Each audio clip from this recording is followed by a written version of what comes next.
a real community person. I have known the Honorable Kurt Humphrey for many years, and when we wanted somebody to run for St. Michael South, I thought that he would have been a great person because of his community spirit, and I knew from experience that the people in St. Michael South needed attention. We've never had attention. We had 2 prime ministers, and none of them never came. I remember as a child, I would see Erskine Sanford only round elections, and there was the standard knock on the window. My granny would peep open the window because we're Barbados Labour Party supporters, so nobody was opening the door and letting in Sanford. But granny, we would all step away. Normally I would be the first body to run to the window, but it was Sir Lloyd, and so of course I wasn't going to the door because he was not a Barbados Labour Party man. Anyhow, granny would go to the window, open it slightly, take the manifesto, shut in the window, and that would be the only time I see Sir Lloyd ever. He never came by, stopped to say hi. Not that we would have entertained him, but still, you know, I never saw him canvassing. I never saw him with the people. Then we had Fundell Stewart, the Honorable Fundell Stewart, sorry. I never saw him neither.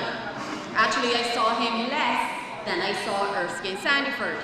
So I knew that if we had a candidate in St. Michael South who would mix with the people and come out and talk to them and find out what their issues were and have a drink with us and, you know, become part of our family and our makeup, because this St. Michael South constituency is a family. We are a family. I am drawing from my own experience. When I was 8, my granny had a fall, could not walk. She was not a small lady. And everybody in the community will come and give us a hand. During the day, she needed somebody to lift her from one bed to the next. Everybody in the community will come and ask us if we, needed a hand, come by, stop by, see what was happening. And that is how we live. Don't matter politics, how bad you were, how you weren't speaking to this body one day, you're speaking to the next. That is how we live in St. Michael South. And we've always lived like that for all of my 40 plus years.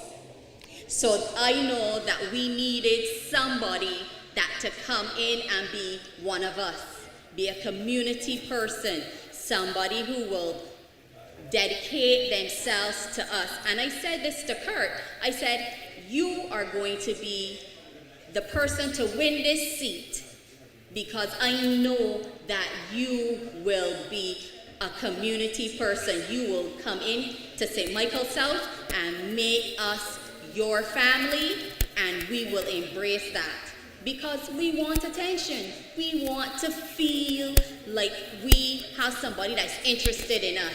We don't want you to come every 5 years and give us 2 biscuits, a ham. We want you to be there all the time. We want you to come to the children's birthday parties. Okay. Yes. So that is what we want. So I am so glad that Kurt took up our fight and became our MP. And We are grateful for his continuing community spirit and going out there and being with us, because that is what we need. We needed somebody who was going to be with us, come with us, roll with us. That is the attention we need, and we were starved of attention. So now that we've got it, we are very grateful. So there is nobody coming to replace Kurt, because Kurt is the man.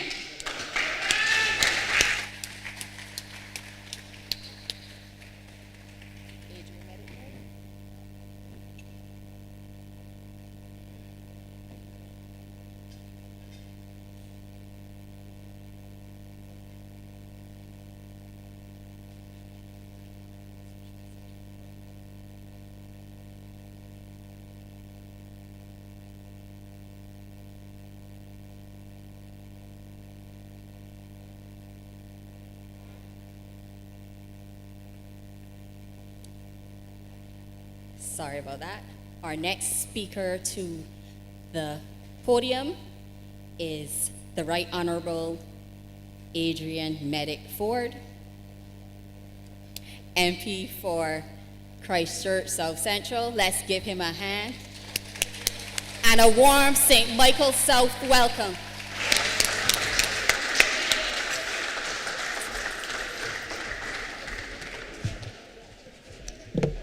Good evening, St. Michael South.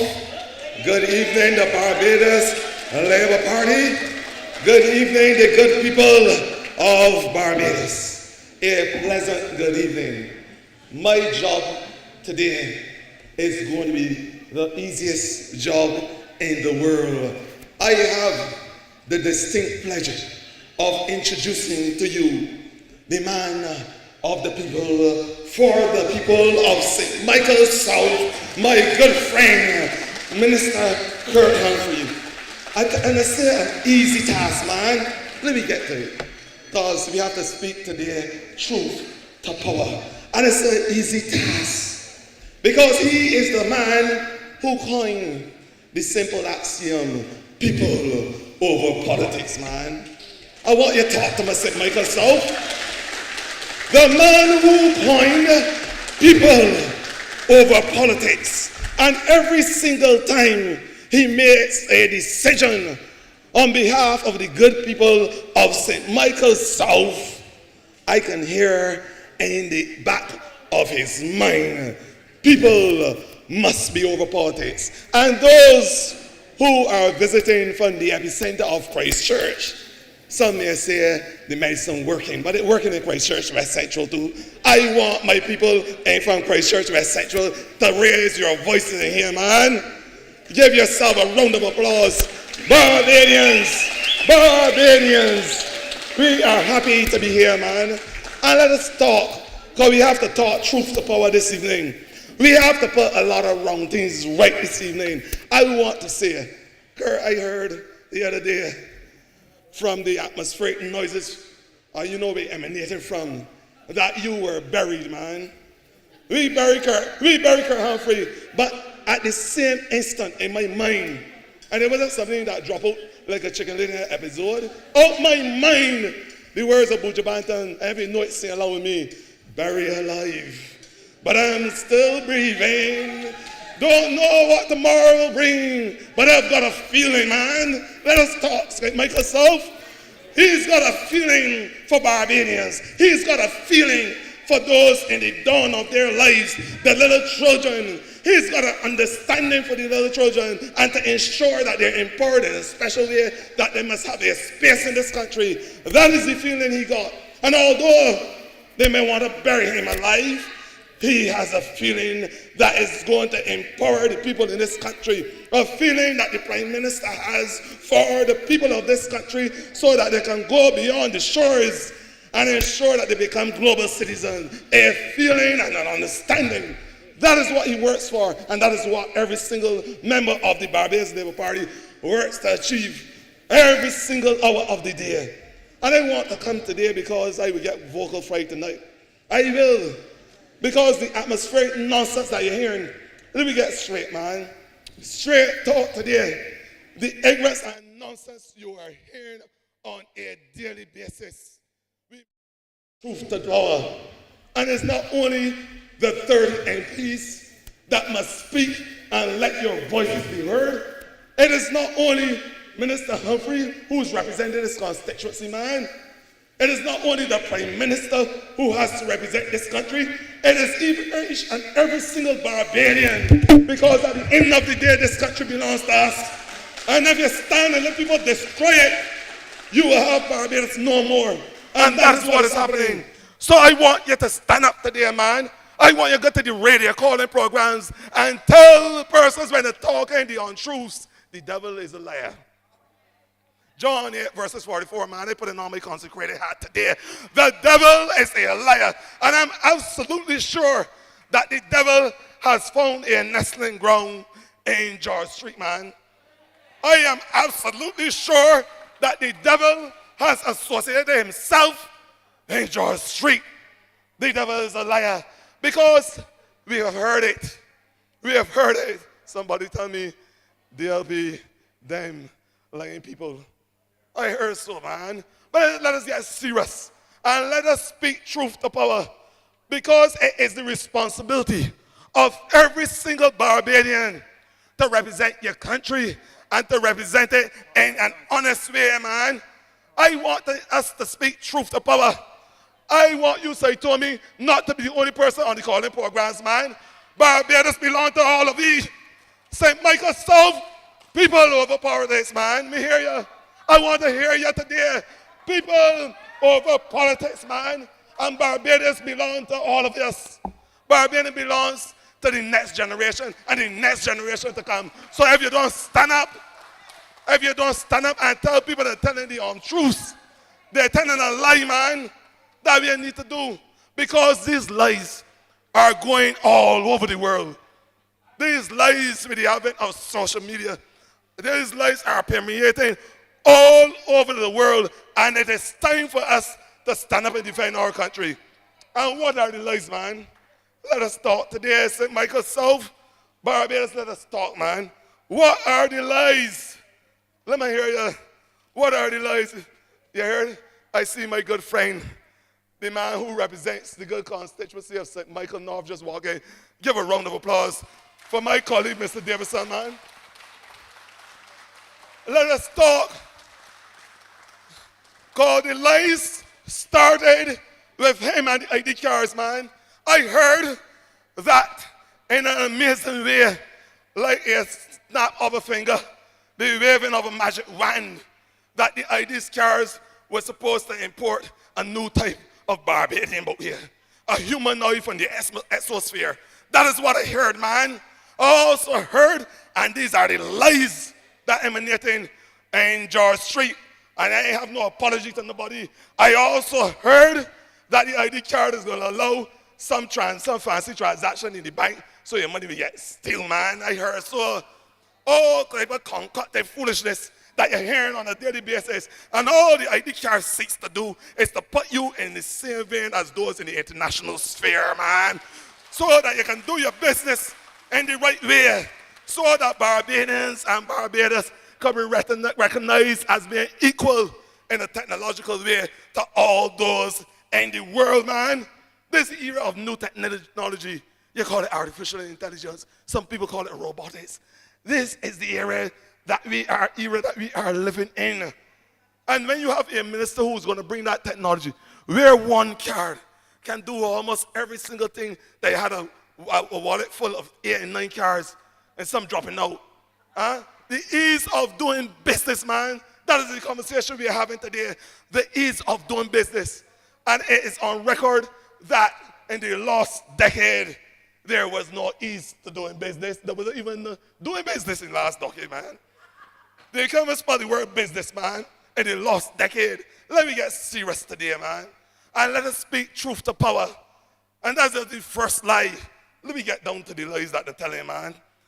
I also hear that you bring the head of a central bank, supposed to be some African, I want us to put our hands together and give Dr. Kevin Greenwich his due respect for the job he has done with the restriction, with the COVID situation, and now the job that he is currently doing as the central bank governor of the day. Dr. Kevin Greenwich, let us talk, man. Truth to power, let us talk. The devil is a liar. I want us to see it, and it gets worse. It gets worse. I went to Parliament last year, and I said to Barbadians, biodiversity must be the way how we will be able to stop the ecocide and allow land-based solutions to take its natural and their natural role as it relates to ecosystems management in this country. I said that with a grant from Jeff, the Global Environment Facility, that we were given $425,000 to have a biosecure fence at Paragon for our indigenous and our endemic leaf-toe gecko. I said in Parliament, within 10 minutes of me saying so in the House of Parliament, I heard from a shenaniganist. I didn't get into some neology today, man. I heard from a shenaniganist that the minister is saying that we go in and borrow $425,000. The devil is a liar, man. Let us start today. The lies, and they come to debunk the lies that are permeating this country. Let us talk. I also heard that and I want to thank, where is my colleague, Minister McConney? I want to thank her for speaking truth to power. Give her a round of applause. You heard the nonsense on social media. It permeating the airways. The nonsense about gender-neutral bathroom facilities, man. What did the minister do? I tell you, we have to talk truth to power. And I want you to open your vocal cords, man. So he told me, get a group of y'all that want to talk the truth in Barbados, to go on the programs, write in the newspaper, use every single means, not to make the Barbados Labour Party, not to make this government, but to protect the integrity of this country, man. Let us talk. Let us talk today, because you have to represent your country. And if persons are seeking to destroy the social and economic fabric of your country, you must be able to say an abhorrent no to them and debunk the foolishness. You need to tell them that is ignorance dancing about on heel shoes, man. That we need to tell them. I want to say it to you, Minister McConney, rather than hearing the whispering mesospheric noises, man, all over the place, she went, investigated, and came back with the truth, the whole truth, and nothing but the truth. So help you God. I tell you, the devil is a liar. The devil is not in Robert Street. Let me get it straight. And I said, and she came and she spoke to Barbie, and she says, this is the furthest thing from the truth. That is what she said to Barbadians. That's what she said. This is the furthest thing from the truth. And the truth is, it is a lie. That's what she said. It is a nasty lie, man. It is a dangerous lie. It is a lie of all lies to say that we have gender-neutral bathrooms in Barbados. And I looked on the social media chat today, and I saw that what seemed like something that would only destabilize the country and the integrity of the Ministry of Education has now found its way on the international press. I say it is a dangerous precedent that we are setting in this country. And those who seek to elevate themselves to represent the same people that are trying to destroy, I say is an exercise in futility. The level of delusion, my friend, has no boundaries. And we cannot stay idly by and let our country be destroyed by these propagandists. I am saying, St. Michael South, I am telling every single Barbadian, get up and start preaching the truth, man. Let me hear you. People over politics. People over politics, man. And then the minister, and I can say unequivocally, he shares no genetic relationship with the former vice president of the United States of America, but he may have a philosophical connection to him. Hubert Humphrey himself, when he said, the moral test of any government, any good governance, is how it treats to its most vulnerable, those in the dawn of their lives, the little children, man. And let us talk about child protection and the legislation we are doing so that Barbadian children, those in the dawn of their lives that need that protection, that need that social network, that need that love and care, that they can get it. And that is what the minister has brought to the House of Assembly, ladies and gentlemen. Nowhere in that legislation, let me catch a lot of fright today, man. Nowhere in that legislation I saw anything about gender and neutrality and the fact that all of a sudden you import a different sex on somebody, a young child, and that you take away the rights of a parent. Absolute foolishness. I want to say, I want you to help me. What it is, man, it is absolute. I want to hear you say Michael Solve. Say Michael Solve, I hear you. It is absolute manzy-pansy, man. We have to get serious.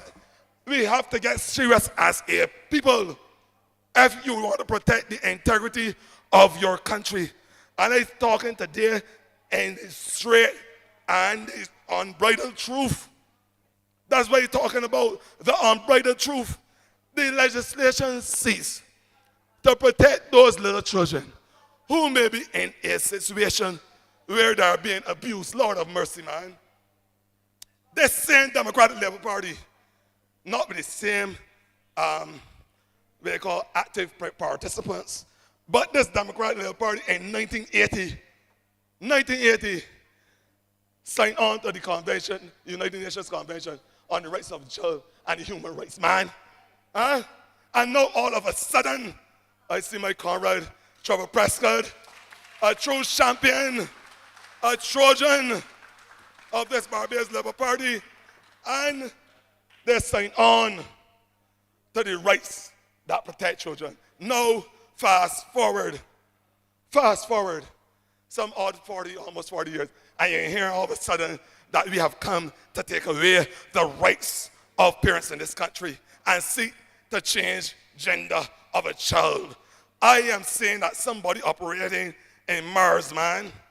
This is the sort of foolishness that you're hearing permeating the areas and on social media by responsible people that should know better, who are seeking to lead this country. Imagine it, man. It would be a nightmare, I am telling you, if this sort of foolishness was the governor of the day. A simple nightmare. But, ladies and gentlemen, I want us to understand that we must stay focused. The next thing we can hear is that out of the sky, this government will be making human noise. You can hear so next, man. I tell you, the elasticity of their imagination is amazing. And don't take it for granted that there are persons who sit down on a day and by incident or by accident come up with these things. This is a well-orchestrated plan, man. But you must be able to open your voice. You must be able to unshackle yourself and say, this is not the Barbados we are living in. It is for you to do it, man. To protect this country. I can wrap up just now. Man. But I can talk about my friend. I can talk about my colleague, man. I can talk about the man who sits down nearest to me in that place called Cabinet. My good friend, Minister Humphrey. And I can talk because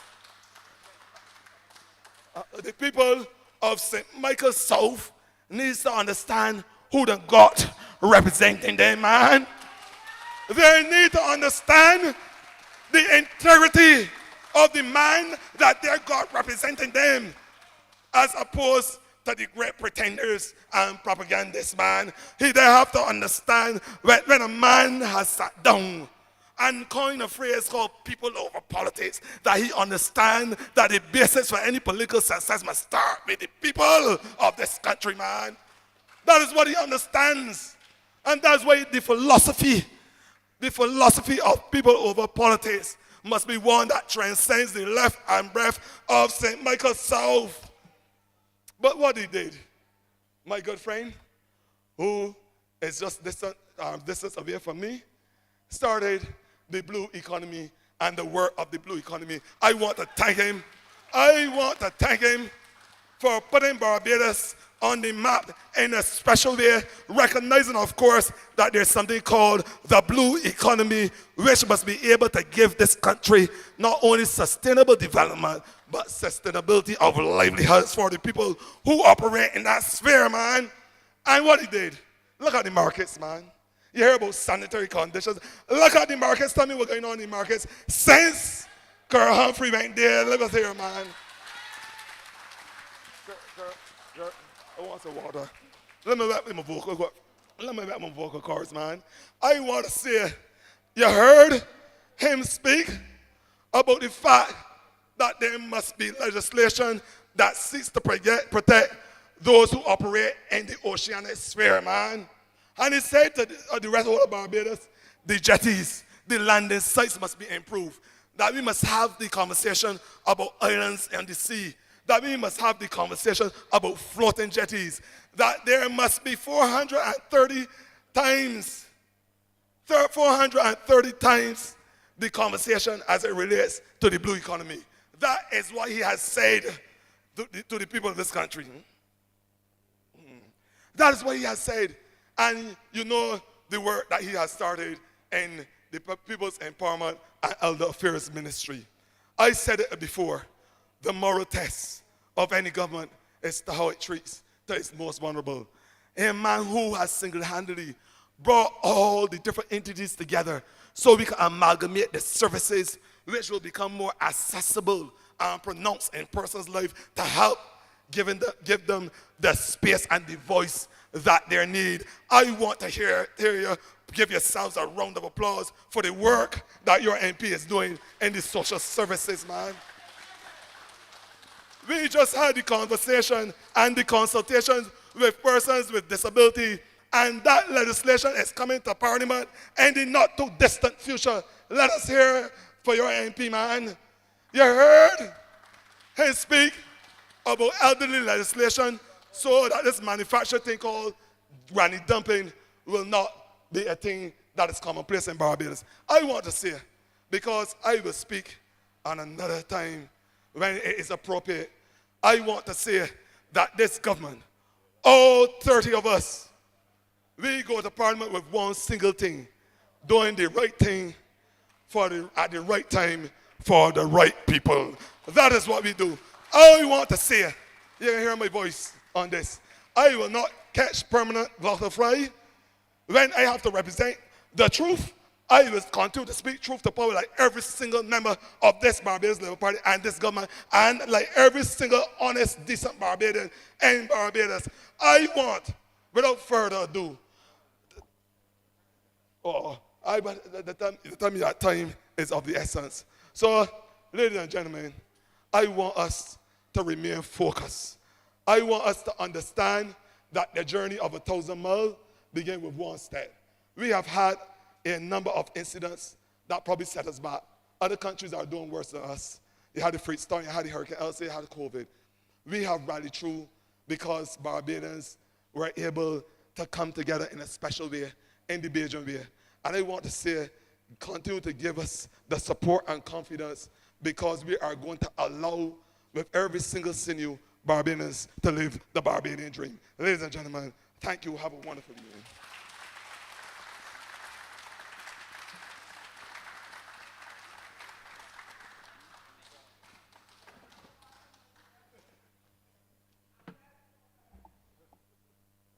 Good evening, everyone. Comrades, you know, the honorable member for Christchurch West Central said a lot of things. But the one thing that he said that really stuck with me is that we have to be able to defend truth. Because people who lie have no interest in the truth. And we know that in George Street, they have a habit. They have a habit of shifting the truth. They tend to like to have an alternative truth. Fake news abounds in George Street, and they pivot it as facts. And so our next speaker hails from St. Michael East. He is a man that has represented this constituency. And he has made sure in every step of his journey that he speaks truth to power, that he represents the people, that when he speaks, he does it with people in mind. And so I can think of no one better to follow than the Honorable Trevor Prescott.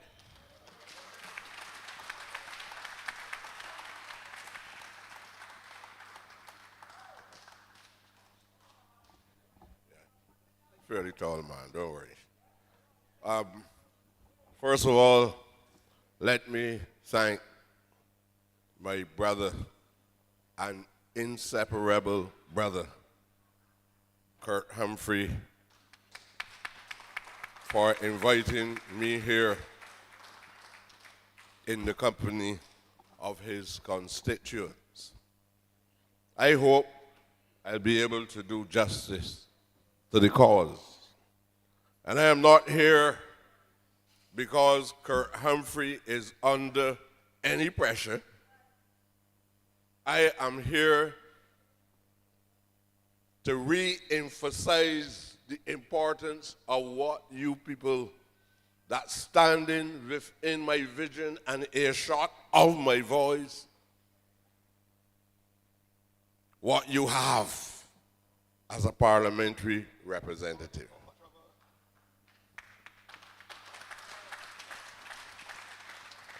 Now, my colleagues might get vexed with me, but he's one of the best.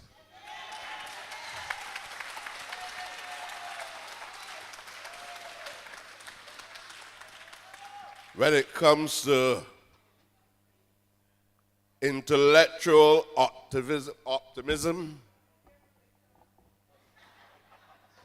my tongue clean and good. Trust me. That's what I'm talking about. To be able to appreciate the intellect and the optimism of what he has. And it can only be in possession of it because of a divine endowment. No school can give him that. You know, I speak that way about him because he was shaped in a similar, if not the same environment that I was shaped in.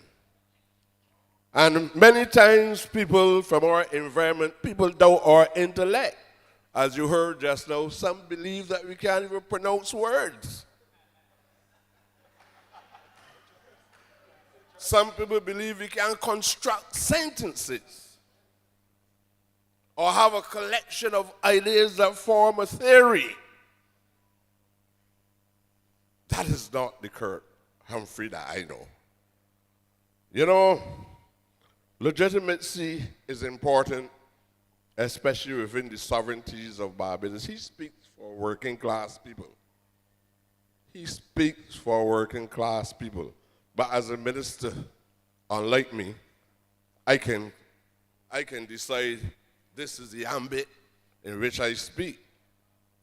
But he has to represent the concepts and the realities, even when there is pessimism in the circumstances. He has to reflect the realities of the nation because of the kind of ministry which he has. And as a minister, he represents St. Andrews, St. Lucie, every place across the country. But you know, his experience in this specific field that most of us might focus on this evening, his experience as a pragmatist derived from the socialization of Licorice Village in my Lawrence Hill.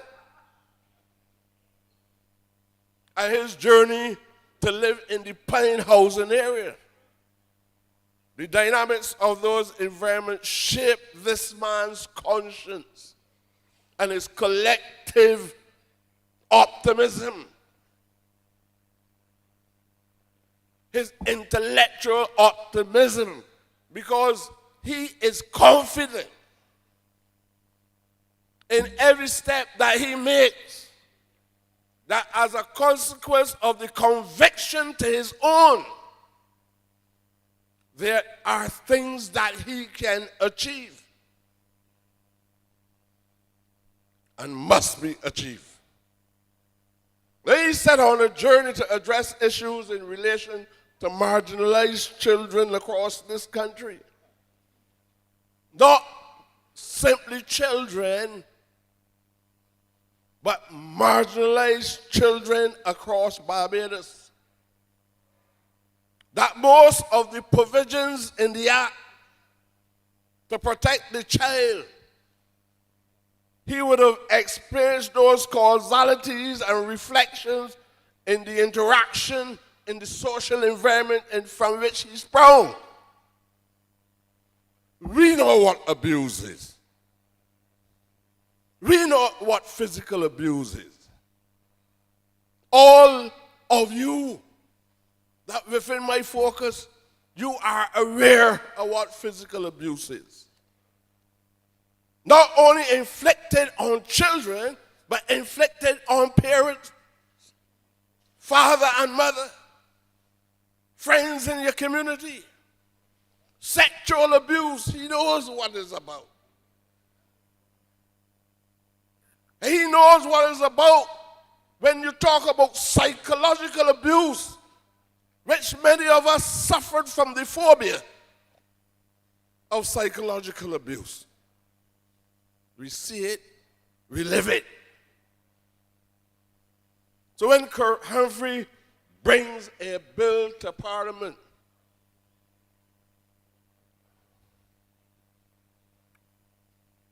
as a pragmatist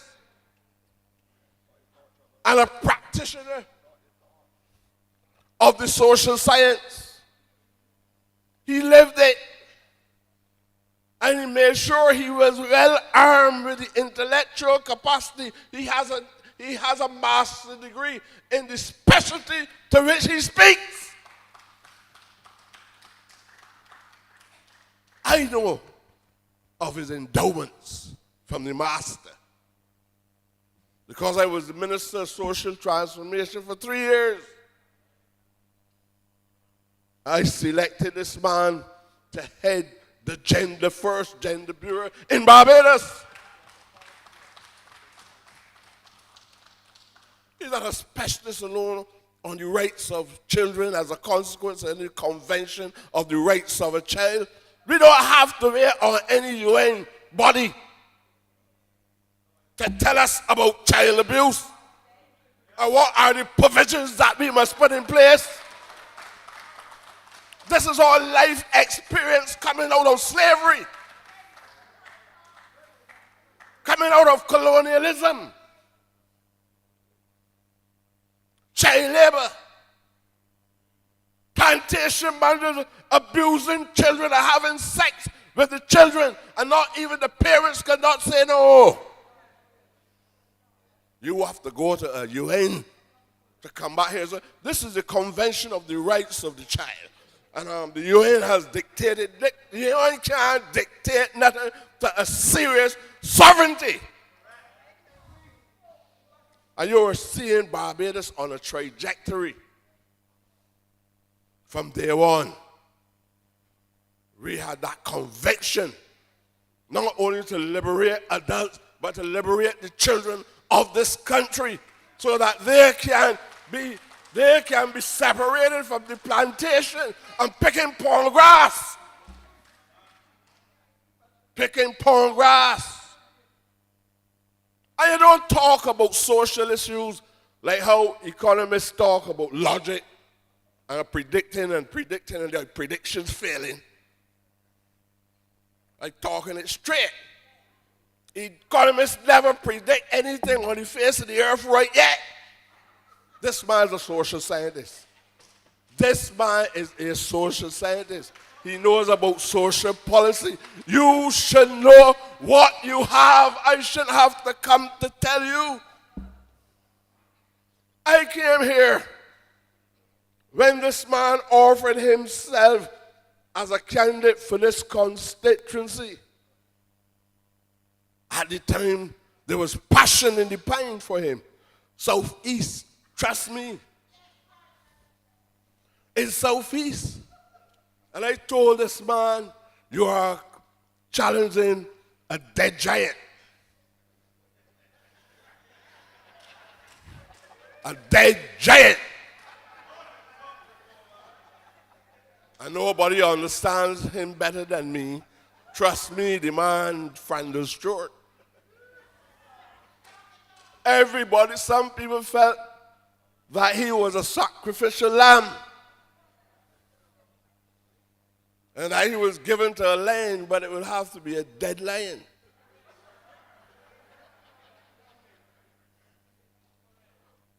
He did, before he could speak well, girls began to check the physiog and the physique.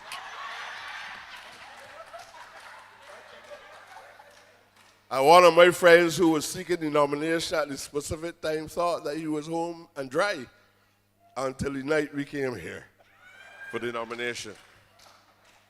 And without you knowing in details the conviction, the commitment of this man entering politics, you trust him because there was a spirit here that tell you this is a good man. And trust me, you have not done injustice to the people of Barbados by sending Kurt Humphrey to Parliament.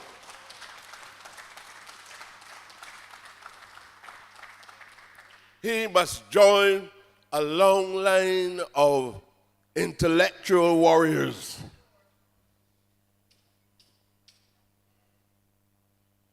And other persons who might have the militant spirit like me. But he's a lot more graceful and refined than I am. So I made a number of stumbles at times. And people might, man, is this man Prescott a madman? That he's saying these things and he belongs to an institution? Well, as long as the institution wants me, I want the institution. But I want to speak freely. I'm not going to tell you Kurt Humphrey is he a good man when he's not a good man. Kurt Humphrey is the best that you can get.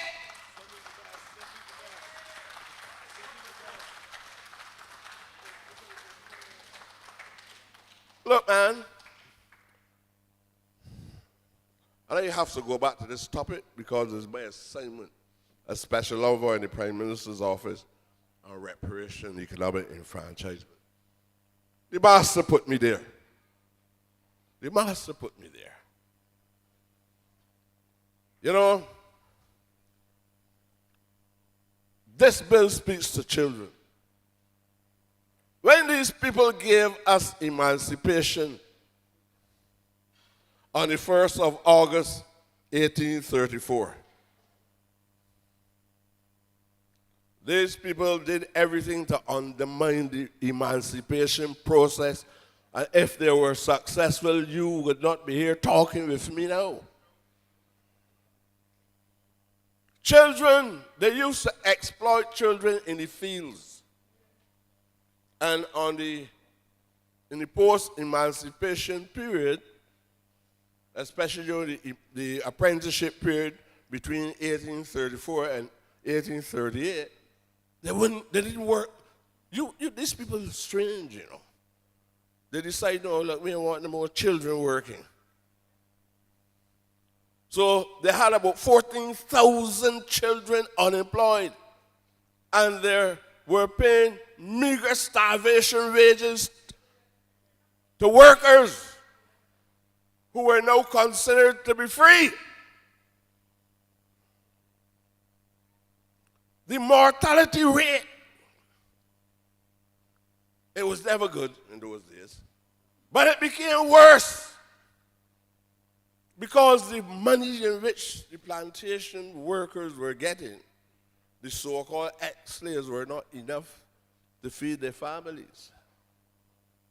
And little children, we had high mortality rates for children in this country. But I'm telling you this because you have to understand the historic struggle.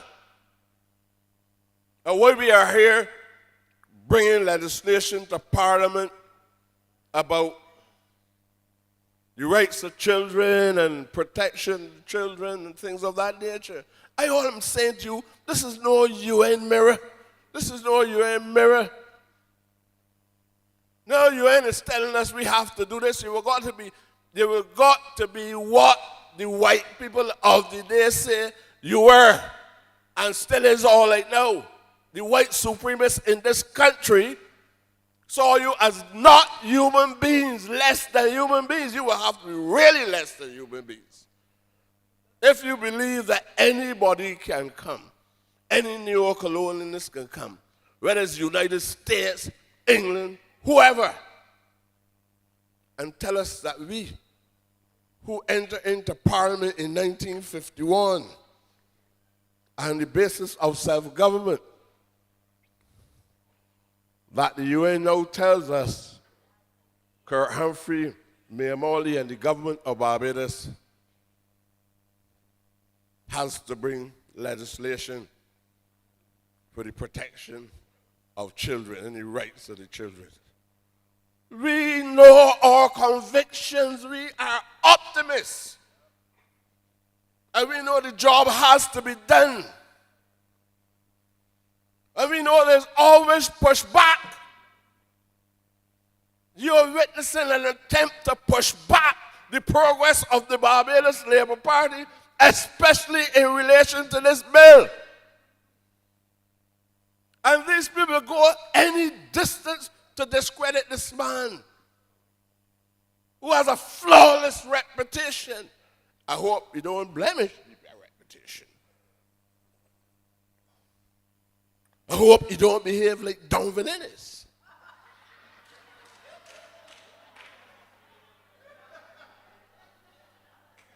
Or walk out and curse people bad like, I don't curse nobody. They might feel so, but I don't curse nobody. I tell you the reality. I tell you the reality. This man understands the reality. I know people who draft bills could pass through him and put anything in that bill that is beyond his intellect to determine if it is worthy of coming before the public. And even if that had happened, the bill will go to a committee. You know the ignorance of this? A number of political buffoons now come on the market, sneaking in, trying to come mainstream in politics. And not even the children don't know them as having any political worth. The wife don't believe they're worthy. The father and mother don't believe they're worthy, but they believe that they should come and undermine the leadership of a country or undermine the leadership of a progressive Barbados Labour Party. It can't happen. As long as there is breath in my body and I can make that small contribution wherever I go, it will not happen.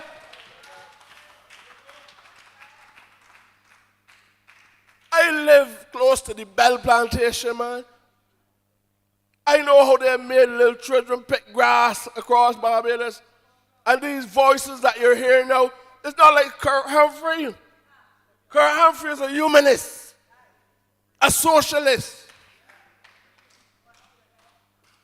It is the whole journey of the Barbados Labour Party. Children's rights, bringing people out they can't feel. And to some extent, Aaron Barra, who spoke about bastardization of children, when the natural evolution of all people, if there was something called a bastard, everyone in here would have won. I got brothers that didn't belong to my mother, belong to my father. but I got equal rights in my eyesight and in my thoughts as any child that belongs to my mother and father. None of us are bastards. Those are the wrongs that we have corrected over the years.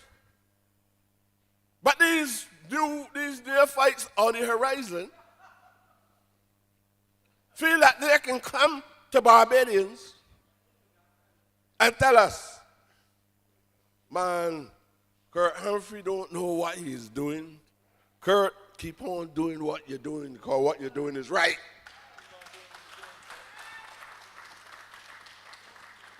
And it's because they have a social conscience. When people are hungry for something that they're not capable of handling, they can become, there's a kind of determination that is unbelievable. They're more militant in doing wrong than trying to be a soldier for Jesus Christ. You have a whole set of people, even young attorneys at law, overnight lawyers. Nothing that they can say, Kurt, you don't understand. Because law is formulated out of the social environment from which all of us sprung. And the law is to correct the wrongs in the society. It's just that they claim that certain people have the art of constructing the drafts. But you can't construct a draft on social policy unless you consult with the politicians. We got to catch the parliament. Like anytime it comes to parliament, I don't care who drafts it. And it passed the AG, the Minister of Home Affairs, the ministers or not, and I can strip it naked, it will be stripped naked.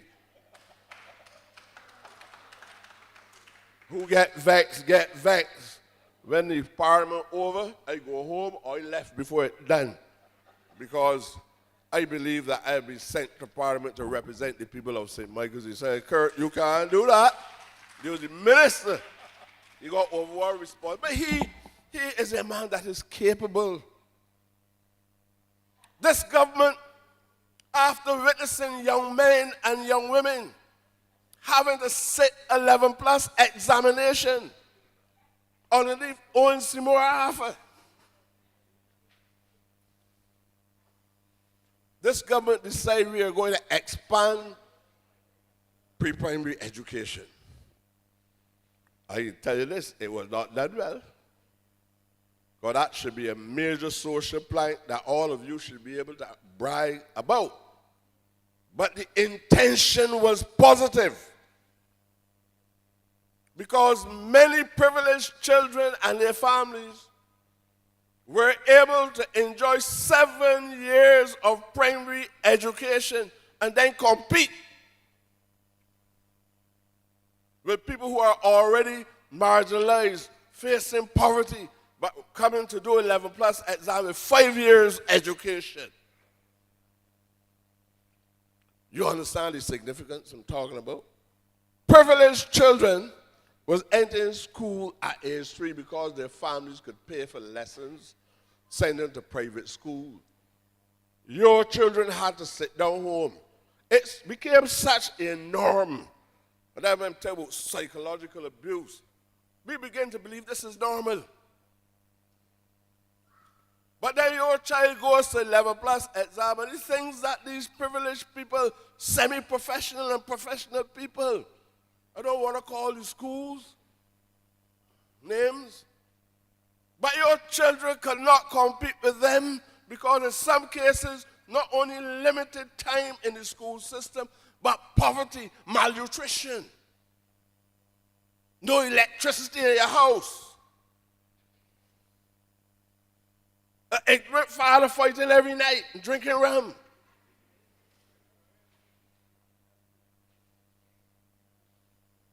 And you don't believe that this piece of legislation is progressive? any buffoon can come and tell you Kurt Humphrey don't know what he's doing, or Kurt Humphrey has no respect for humanity, that he intends to perpetuate the immoral practices and the criminal acts that affect children in our country. These things are plain for you to see. And while we were doing all of this throughout the years, especially post-1930s, lots of opportunities were spraying up, creating confusion, like the set that you have now. Can't even agree with one another. Former leader telling the other leader, you got the PhD, a lot of foolishness. Now what that can do to help you? She never contributed nothing either. She's an imposter. Never did anything in life. She was rejected, and you bring her back as a main speaker, and she ended up cursing the present leader of the party. And the present leader of the party has no friends within. What kind of thing this is? Huh? Adrian says a circus. What is this? You have a man that is leading an institution. And the major actors, and I mean actors literally, are not supporting him, are running on a different strands. So you got three intended strands, one strand didn't move off yet, two intended strands supposed to be running parallel, hoping to meet somewhere down the line. I know that can work out. And they're offering themselves to the Barbadian public. They're offering themselves to the Barbadian public.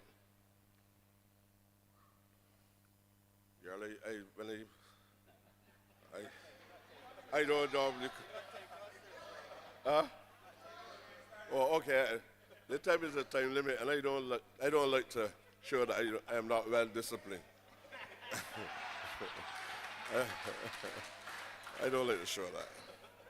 But this is what I want to tell you. I want to tell you about a man that is an optimist, a man who has a clear vision, a man knows what he wants to achieve.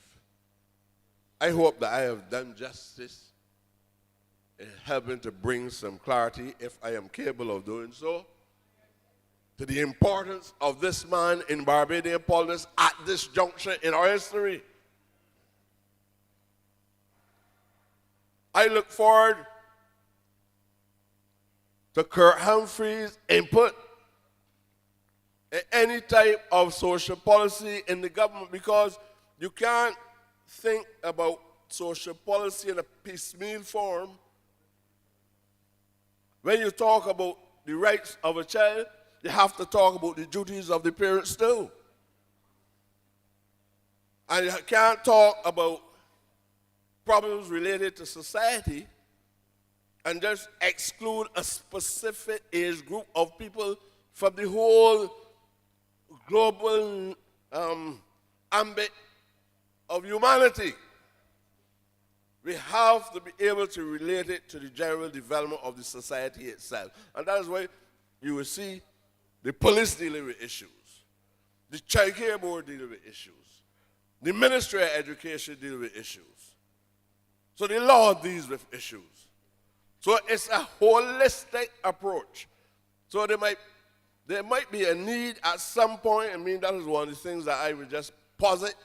I will posit it, but there might be a need at some point for the codification of all the laws related to children. Let us see how we can get that done at some specific time. But that debate will come because we are not unreasonable. We don't want to monopolize anything. Kurt Humphrey has sent the debate to committee for further discussion. You want a man like that out of Parliament. This is a true man that believes in a modern democratic process.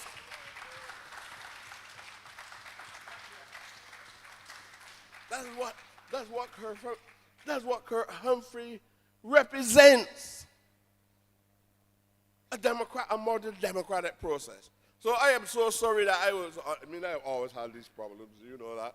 As much time as I spent in Parliament, I've always had the problem of landing the required distance away from the runway and settling right in front of the airport. Like, I am a kind of helicopter. I know it comes out. Anyway, I want to thank the people of this constituency. I want to thank the minister that went before me. Well, I heard him, and he was very passionate and logical. And I want to thank most of all the people of this constituency for sending such a just, reasonable, and intellectually sound man to Parliament. And I'm happy to be in his company so that you can share some enlightenment with me. Thank you very much.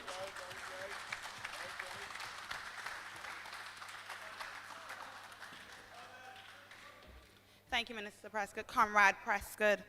You know, as I was listening, I felt like I should say to somebody, anybody that can hear my voice, to call George Street and to tell them that this is what representation looks like. This is what unity looks like. This is what a political party that is governing and knows how to govern looks like. This is what 85 years looks like. And we have been doing it with Comrade Ford. We have been doing it with Comrade Ishmael. We have been doing it with Comrade Gibbs. We have been doing it with our members of Parliament. And y'all know that St. Michael South is home.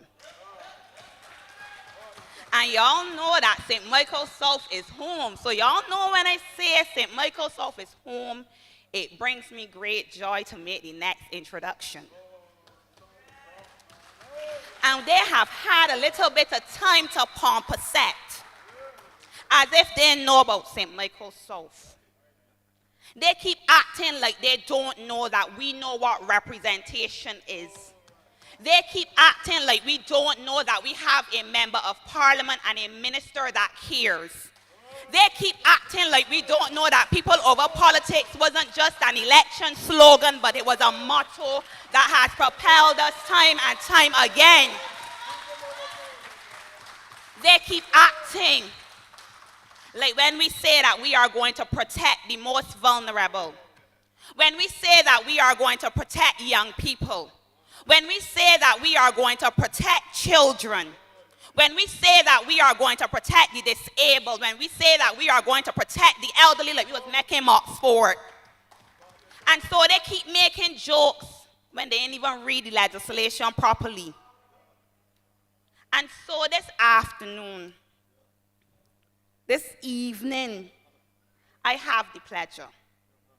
I have the pleasure of introducing the man that do the dog in Blue Economy when he was there. And I got the pleasure this evening of introducing the man that has brought the legislation to protect children. Real legislation that will have a real impact on our nation's children, on our future. The man that will bring the legislation that will protect the elderly. The man that is bringing legislation that will protect the disabled. The man that is about more than words, but about action. This afternoon, I have the pleasure of introducing none other than the representative for St. Michael South, the Honorable Kurt Humphrey.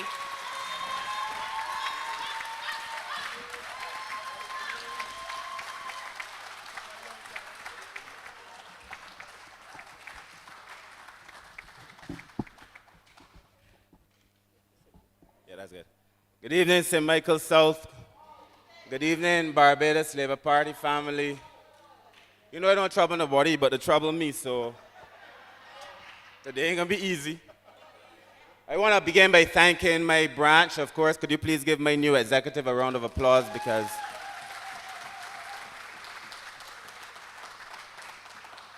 I am really proud of the branch and the work that we've been able to do over the last few years. I sat here and it occurred to me that it was about 7 years ago, almost to the day, that I won my nomination. Sherry, you good? That I won my nomination in this place. And that on that occasion, I promised the people that I would stay true to them and that I would stay true to myself and to my beliefs. And that I am today what I was yesterday, and I will be the same thing tomorrow.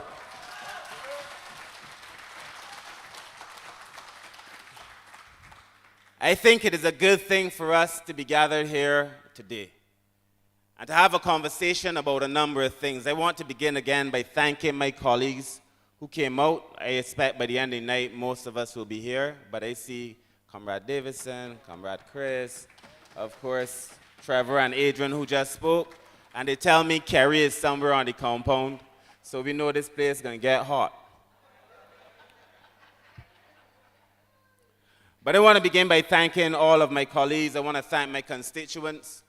It has been my most cherished privilege in life to call myself the MP for the great constituency of St. Michael's South, but serving the greatest political party in the English-speaking Caribbean, this Barbados Labour Party.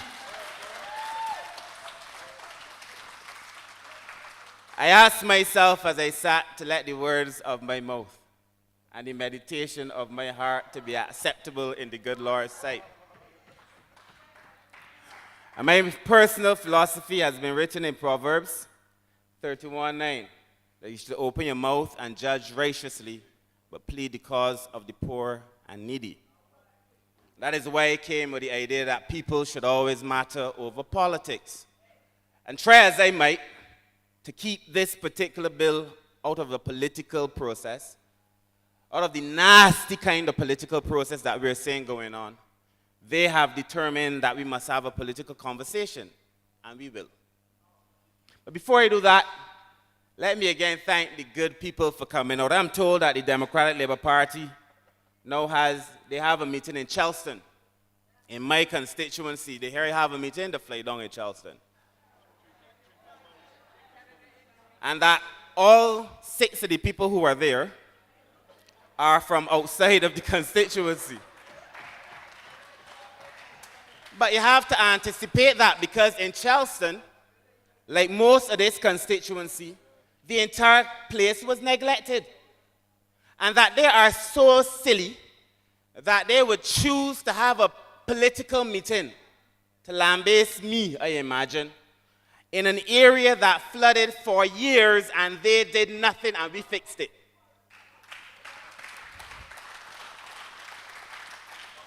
They would choose to have a political meeting in an area that had no light, and we brought light. Where the boys played road tennis and never got assistance from Frandel Stewart, and we made the tournament one of the biggest in Barbados. I am not surprised that they have nobody at the political meeting, but why would they have? Why would they have? And I have tried over the last year, since becoming Minister of People Empowerment, I must tell you it's been a lot of work. There are many demands on this ministry. And the reason that there's so many demands on the ministry is because a lot of things were not done. I want to thank Cynthia Ford, because she started the process of doing the work. I want to thank those who went before me, like Trevor Prescott, and of course, one of my greatest mentors in life, Hamilton Lashley. Say what you will, I would not be here without Hamilton Lashley. I want to thank Hamila.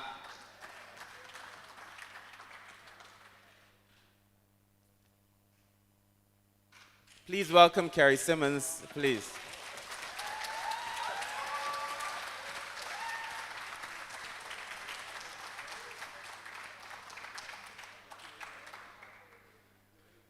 So I find myself now having to do the things that should have been done before. I find myself having to amalgamate social services to be able to offer better delivery of social services to people. We're bringing together the Welfare Department, the National Assistance Board, the Child Care Board, and the Welfare Department. At the same time, looking into all the issues at the welfare department. They did not do that, but we are doing that. Please welcome Peter Phillips to the meeting, please.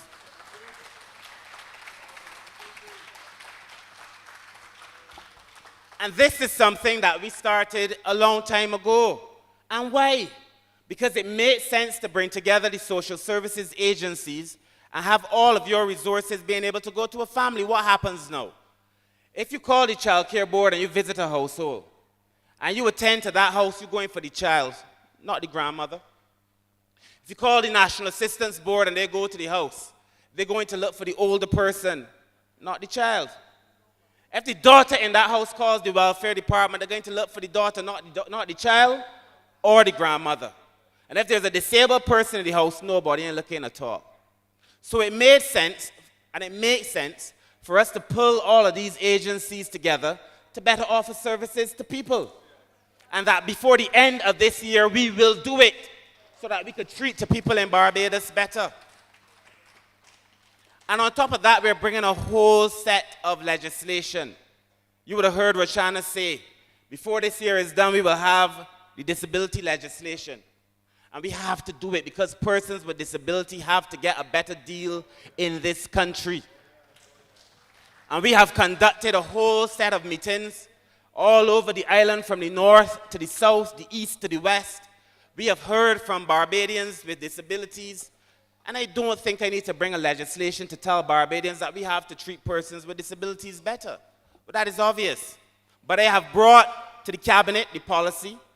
We are working with Edmund Hinkson to finalize certain things. But before the end of this year, before the parliament, I said to somebody, the demons jumping up and down, I will make them fit.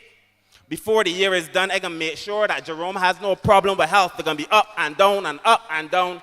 Buy sneakers, Kerry. Because we bring in so much things to help the people of Barbados, and every time, check your facts. Every time we do something to help the people of Barbados, the Democratic Labour Party opposes it. Every single time. They are so blind that they would then say nothing has been done since we came into office. Nothing has been done since we came into office.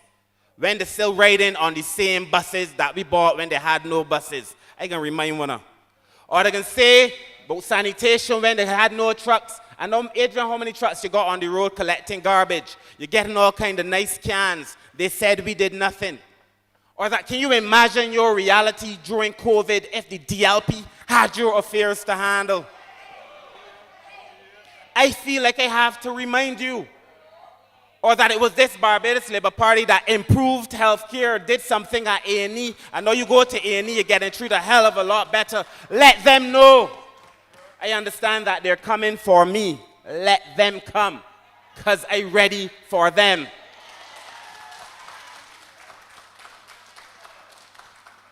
And the reality is this. So pieces and pieces of legislation that we have brought to Parliament to improve the lives of ordinary people, and they are opposing it every single time on nonsense. On nonsense. So we have a bill, and I will speak a bit about the bill. We have a bill now before the Parliament. Trevor just said that we are sending the bill to select committee. That means that we are going to invite other pieces to comment on the bill.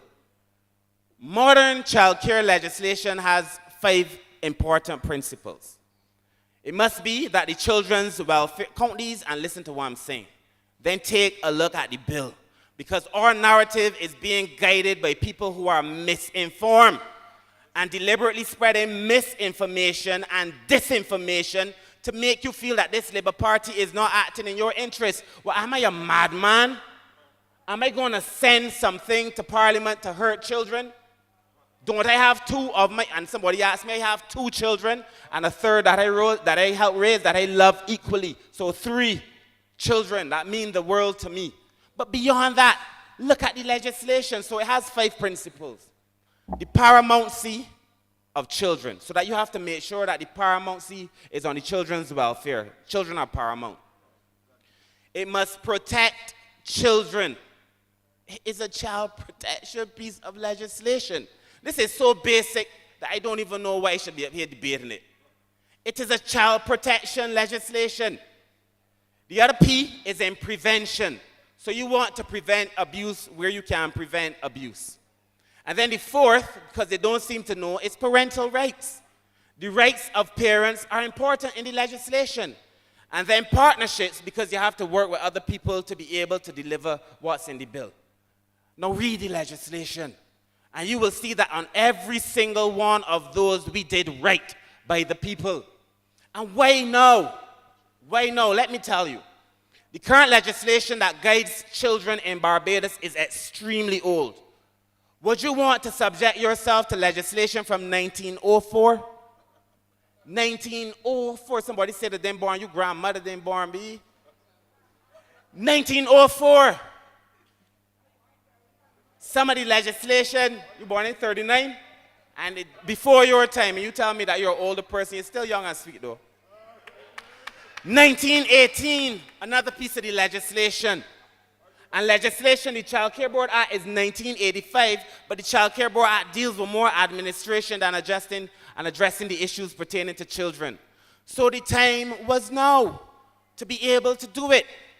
And they have made a whole statement about how we've now signed our souls away, like to the devil, because we signed on to the United Nations Conventions on the Rights of the Child. That this Barbados Labour Party government has sold out. The Convention on the Rights of the Child was ratified in 1990. You hear what I just tell you? The convention that they're saying suggests that I sold my soul to the UN devil was signed by the Democratic Labour Party in 1990. 1990. Not the Labour Party. Exactly, they don't know the history. And I don't have a problem because I obviously don't have a problem with child protection. But if you cursing me for what you do, then you either got no sense at all or you're just dangerous. Or both. So that they signed on in 1990. And then I've heard all kinds of things, but this child protection legislation shouldn't happen, this and that and that. I can bring the whole file. This is 2013. Child protection legislation, the legislative reform priorities in relation to child protection. 2015. We didn't empower in 2013 or 2015. Same issues in relation to the assistance of child protection. All kind of small talk, legislative reform priorities. I didn't bring the whole file, I can bring all. And then the Cabinet Subcommittee on Social Policy agreeing to pursue new child protection legislation incorporating the same mandatory reporting requirements before we even came into office. But they're cursing me. They're cursing the government. Unaware that they signed it first in 1990, and obviously unaware that they did all the necessary background work, but like the Democratic Labour Party, talk and then finish nothing. But they started it. So when they're cursing, they have to curse themselves, because this bill did not start with us. This bill started with the Democratic Labour Party. And I have no issue with it because it is a good thing. But it's just about the idiocy of this movement. And I see all kinds of people leading the movement. Now Winston Clark, who I knew as a boy, is having a march in town. Sit down, Winston. Sit down.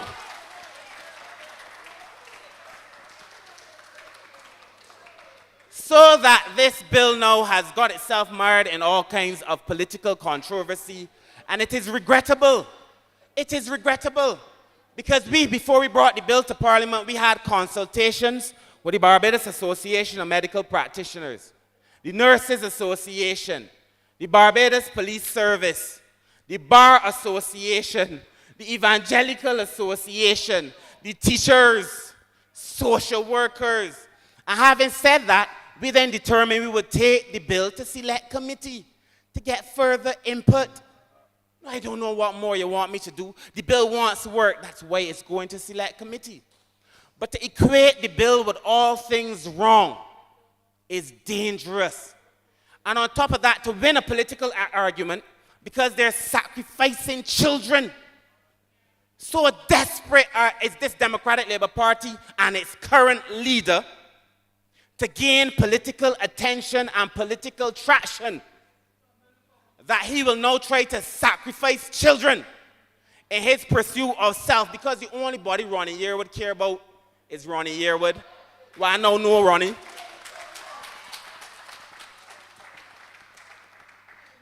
Trying to gain political traction and political attention. That is all. And you look at the reality of what we put in this thing for children. Now, the bill says, obviously, that anybody who abuses a child has done a bad thing. What I knew. The current legislation says so, that it does not encourage people to abuse children. But there is nothing in this legislation that says that you can't hit a child. But most people in Barbados, if you got a child, they got two. At some point, children just get to you. And even if they didn't get to you, you want to tell your child, please don't do that.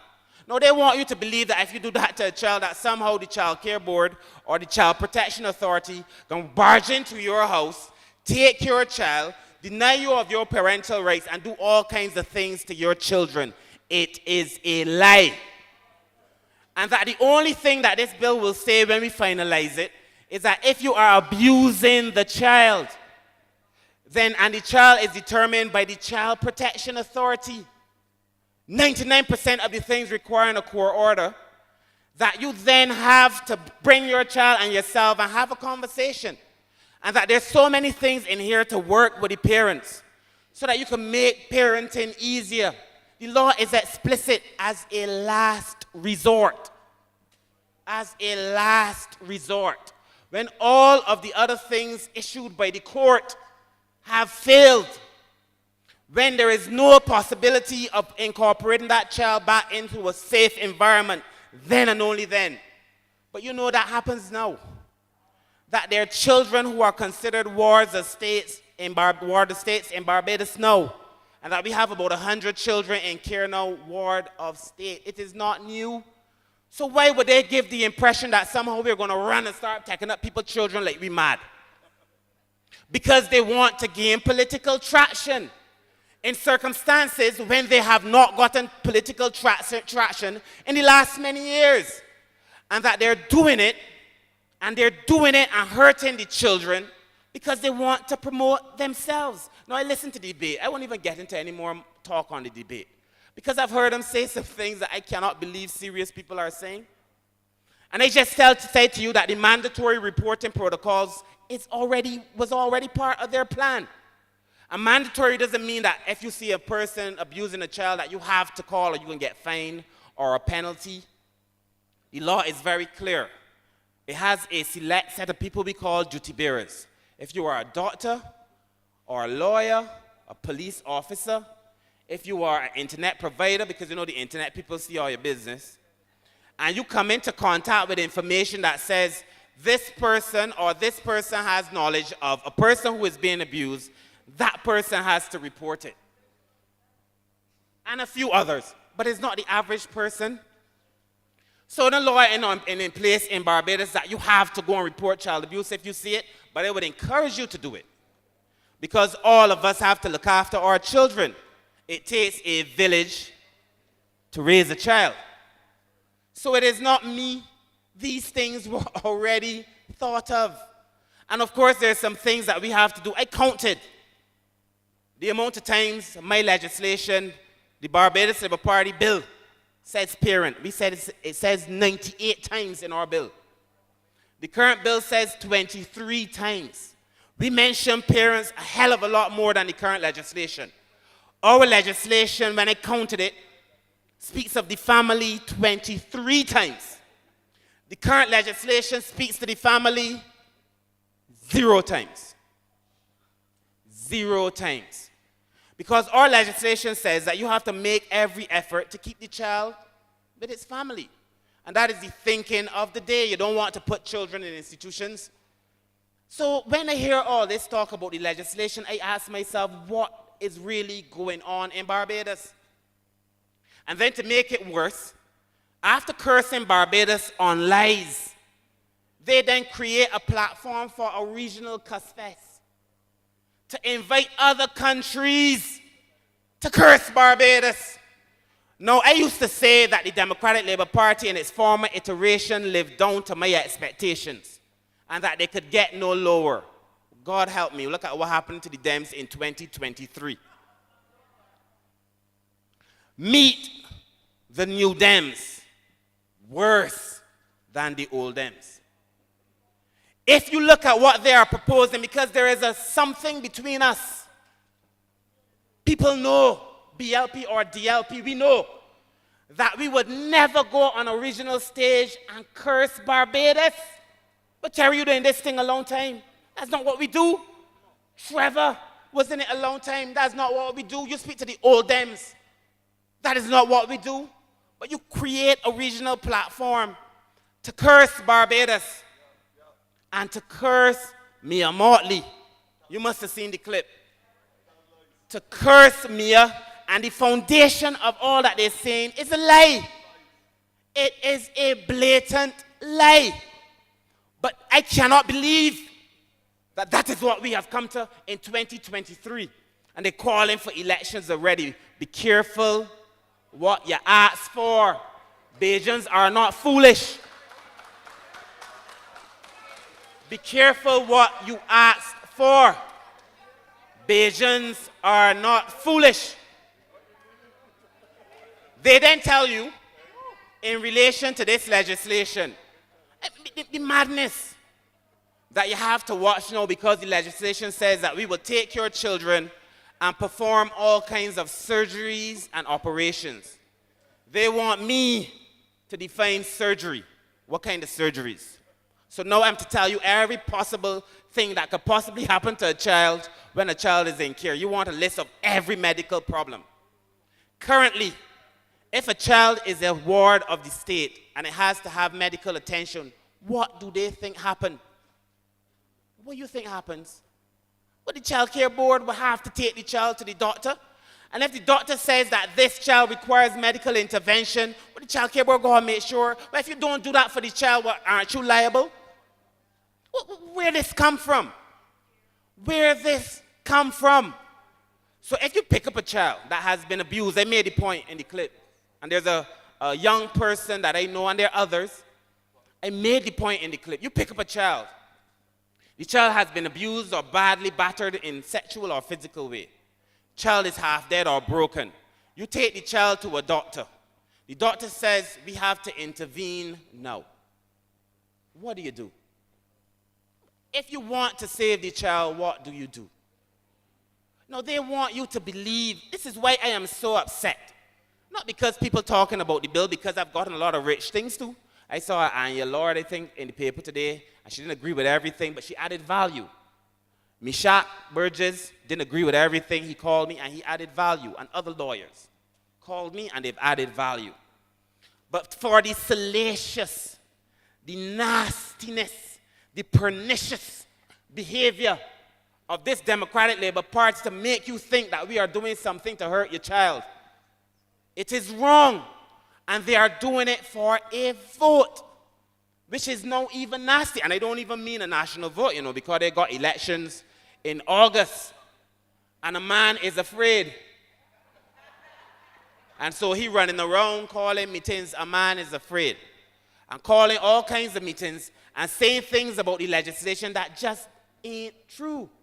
But let us assume now, because I want you to understand that the person who leads the Democratic Labour Party, his morning word and his evening word ain't even friends. It does not add up. Now, in my bill, we don't ban corporal punishment. They've gone on a whole thing. We banning corporal punishment. You can't beat your children. We're the worst party. The children going to be wild. One of them say we are doing gentle parenting. So we are the worst things. But the leader of the party got at a political meeting and said if I had banned it, he would support it because it is something from our slave past. A man torn against himself. And then called my name for the duration of the meeting. I invited Ronnie to a meeting. I invited all the former MPs, of ministers of social. I said, I am willing to meet with you. Let's talk. But he said he gonna call you back. He ain't called me back yet. I say, let us talk.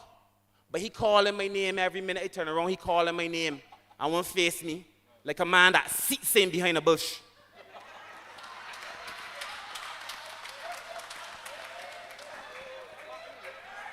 Wrong fella, brother. And at the end of the day, this legislation has significant things in it for children. For children. And that everything we have done as a government was done to protect the children. And I know that when the time comes, because we have to take it back to Parliament at some point for further debate. And I hope you all plug in. I hope you all listen to the debate. Listen to the discourse. Listen. Because what happens is that they curse us all the time, you know. Colin Jordan barely say one word, and then a long woe is me on Ronnie Yearwood page. Look at what Colin say about me. He cursing us every day. Then the young lady get up there and say some things about Kay and the ministry. Kay respond, oh, look at what it's saying about me. So they want to be bad and soft at the same time. Ronnie wants to be, and you ready, story of Red Riding Hood? You know it? The wolf, the big bad wolf, and Red Riding Hood. So he wants to be Ronnie Yearwolf, the big bad wolf. But he also wants to be Bonnie Ronnie at the same time. He wants to be Red Riding Hood and the big bad wolf in the same story at the same time. Now, I do not mind it because politics is what politics is. But if you tell lies on me, my man, I will tell the truth on you. And I serve in a government under a leader that would never allow me to go out into the public and tell lies without consequences. I serve in a Labour Party with a leader that has distinguished herself on the international stage.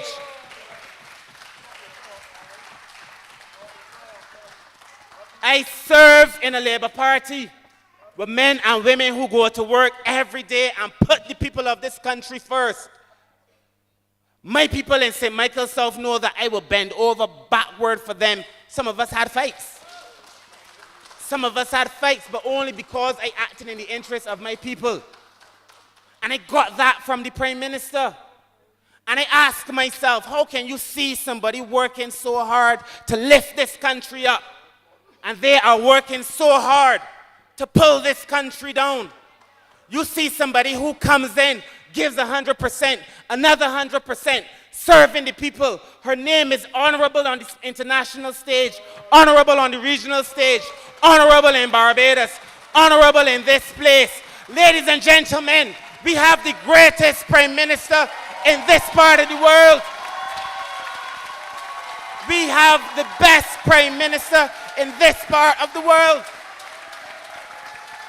Ladies and gentlemen, please welcome the Honorable Mia Mottley, Prime Minister of Barbados and political leader. And remind you that a few years ago, 7 years ago, we danced together on this stage because she said to me, I believe in you, Kirk, that you will go to St. Michael South and you will beat Frondell Stewart, when I did not believe it. So that Prime Minister Mottley has the fullest support of the entire cabinet and the entire parliamentary group. Give her another round of applause, ladies and gentlemen.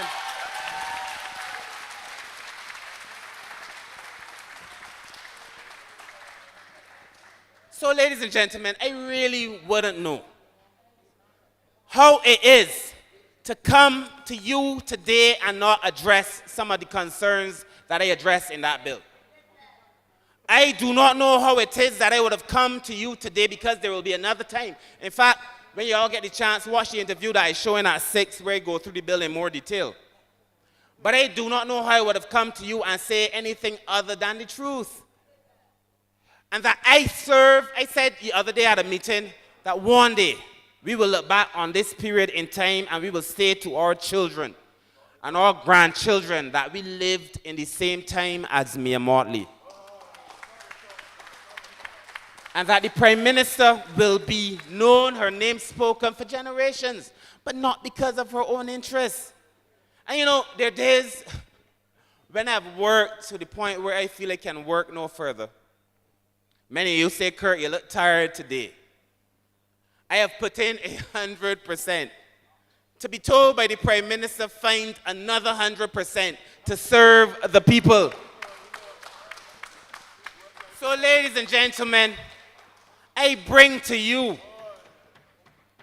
the greatest leader that Barbados has ever known, formed in the mold of the Barbados Labour Party, the same mold as Grantley Adams when Grantley Adams started his party, the same mold as Tom Adams when he led Bree, as Owen, the mold that sets people first, the most intellectual, intelligent conversation, but at the same time, the most commonplace, regular person you could ever meet.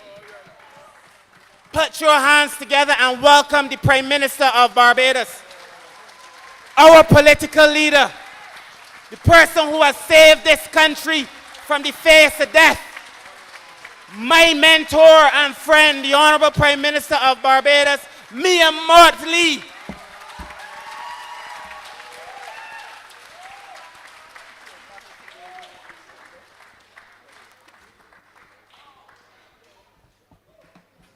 Thank you very much, Kirk. I think you agree with me that he was batting so strong that I don't know where he come down well. But then he might argue that so did Adrian and so did Trevor. Because I listened to this meeting from the very beginning this evening. And you may say that it is because I am missing this environment. And the last 3 years, this kind of communication and engagement and camaraderie and fellowship and solidarity has literally been taken from us. So we have come this afternoon to the Graydon Seeley School, ironically, in a constituency that has given the Democratic Labour Party 2 prime ministers. And I come to you as Prime Minister of Barbados, but as political leader of this party. But as Prime Minister of Barbados, as one who is equally concerned that all things that are Barbadian must be strengthened, including the Democratic Labour Party. And there can be no better location than St. Michael's South or St. John for me to have this conversation. And there can be no better time than as we, as a party and as a country, reflect on what 5 years of Barbados Labour Party governance has meant for this country. And 5 years of moving the Democratic Labour Party from this country has meant for easing the backs of the people of Barbados. You know, many asked, why didn't you have these celebrations? And I said to Pat and others that the celebration is an internal mark for us. But what matters is the delivery to the people of this country. And you know, we ourselves as a party can forget how much we have done. We at the very beginning we as a party said that we knew that the mission of transformation would be core to us, but that we had some mission critical things to do.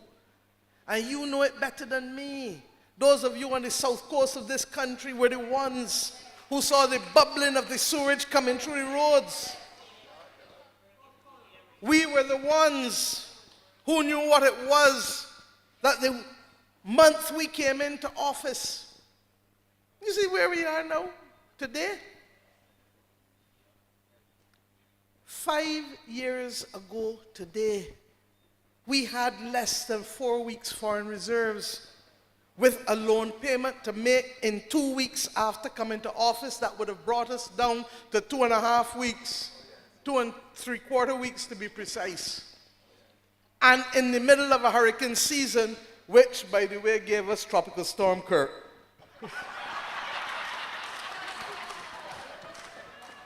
But Kirk, being a good boy, didn't bring a lot of damage. The point that I'm making is that the people in St. Joseph and St. Peter and St. Lucie weren't getting buses because the transport board buses were down to next kin to nothing because they were breaking down. There were no new buses bought for over 13 years. There were no garbage trucks. There was no increase in public servant salaries for 8 years, the last agreement being 10 years before we were elected. Now, I say these things not because we want to dwell there, but because we must all understand that memory is important, for those who forget their history are prone to repeat it. And not only are they prone to repeat it, but the reality is that we must never forget also how difficult it is to do. You know, it's easy to go and eat food all the time, but when you like me and you got to work hard to work it off, you see how long it takes to lose 150 calories. But a teaspoon of butter or a tablespoon of butter got 100 calories. If you don't know, you're going to run yourself in trouble. And therefore, we have come to Great and Sealy this evening, not only to address the topical issues of the day, but to contextualize the mission. The mission started as mission critical, and when we thought we were teed up to go to mission transformation at the beginning of January 2020, a global pandemic knocked down the entire world. How many people remember Donald Trump telling you, oh, it's just a few weeks? You remember that? And 3 weeks became 3 years effectively. There are not many people who remember that in this school hall, in this school property, regular schooling has really only started back from January of this year. Let's get real. And therefore, the things that we did before in Mission Critical helped us to get through Mission Survival. If we had not restructured our debt, where would we be when COVID hit? If we had not built a new accident and emergency that could allow us to be able to cause people to spread out, some of which you are still doing today and here, what would have happened to the Queen Elizabeth Hospital? And how easy would it have been for COVID to run through at the very height of Alpha and Delta? When we watched on television, people dying in thousands and hundreds of thousands. If we did not buy the buses, what would have happened when we had to change the density for how many people could ride on a bus? You remember that? That we could not carry the full carrying capacity of buses, that they had to reduce the numbers. And therefore, it was only by having the extra buses that you could work. Had we not done any of these things, we would not have been able to manage the country successfully through the period. But I go further. Had we also not started to articulate and argue for the policy room internationally, how would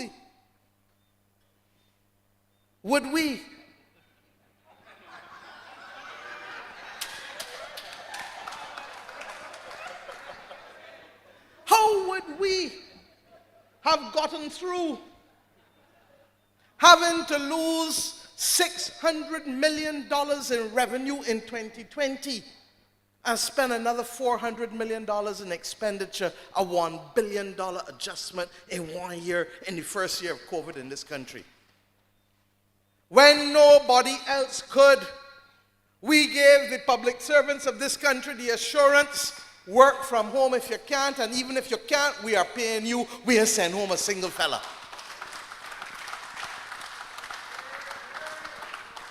When the airport was not getting a single passenger, the airport still had workers. The airport still had bills. And this government carried every single one without sending home not one. Far from that, we went into the community and hired extra people. When the volcanic ash came, we hired the ash workers. Was supposed to be for 6 weeks. It ended up being for 2 years. And even they, when they went home, got the $1,500 and are drawing unemployment benefit as we speak now. We hired workers in the National Assistance Board who are still working because of the need to have people in communities take care of our elderly. We hired primary school monitors to be able to help the teachers manage the interaction of primary school children because of the same COVID. And now that COVID is done, the primary school teachers and the parents made a case for us to keep them and repurpose them on the primary school premises, and we have done that. While being in the middle of an IMF program, my friends, I could go on and on and on because the list of achievements of this government is so long. But not because I want to boast, but because you need to understand that the mission to transformation doesn't happen just like that. And it doesn't happen overnight. And while we have come far from where we were, we still have a distance to go. And therefore, if I say to you, we've only just begun, understand, we've only just begun. If I could sing, I would sing it for you, but I don't want to run the people out of this hall. Suffice it to say, however, that I have had one mantra since I was asked to become leader of this party. As far back as January 2008. February 2008, January 2008. And that is 2 words. Anybody knows what they are? The Pat say, because she knows that every time she's talked to me, every conversation, what do I tell her? Stay focused. What do I tell the cabinet? Stay focused. What do I tell the country? Stay focused. And why? We have had to run this country and manage the affairs of Barbados at the most difficult time since independence. The circumstances which we face are more akin to what was faced by our grandparents and great-grandparents 100 years ago. They had a pandemic in 1918 to 1920. We got it. They had to face global economic recession. And while we are not facing a full-blown global economic recession, we face the worst aspects of macroeconomic instability, with inflation, with inability to get what you need when you need, with the protectionist behavior of countries, where countries can tell you in the middle of a transaction, we were going to supply you with natural gas, but no more because we get hit with a hurricane. We were going to supply you with ventilators, well, no more because we need them for ourselves because we don't have enough. These are the things that we have been dealing with.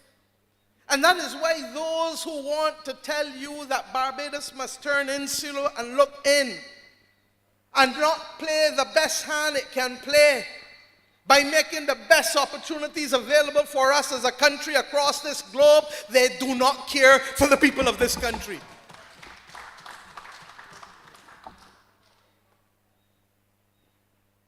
If our relationship was bad, we would not have been able to make the adjustments that we made with respect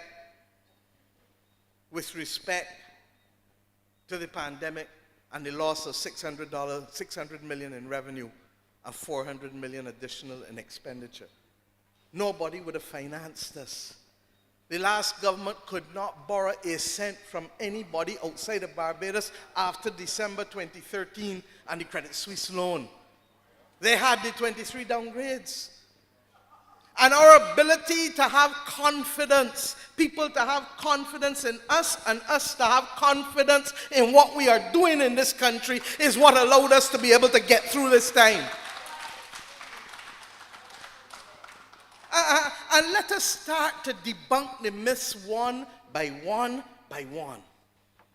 Because you see, we are at a stage where those who feel that the party has received the confidence of the people of Barbados not once but twice, there are a handful of people who feel that it should never have happened and that they want to make wrong things right as if they are the electorate. Don't get tied up. That is what you are facing.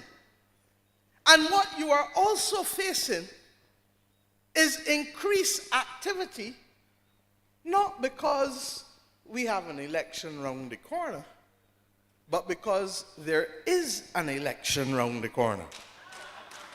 And the election round the corner is in George Street, not in the country of Barbados. And if I may remind you to cast your memory back to 2021, when everything became an issue in Barbados. The republic that they supported, that Frondel announced, possibly even in this school, I don't know, that David Thompson supported, that every right-thinking Barbadian, B or D, understood was a natural, logical step after independence. But you had mayhem. The same Winston Clark and others were marching up and down like the Grand Old Duke of York. Except that I agree with you, sit down, Winston, especially when it comes to the people children.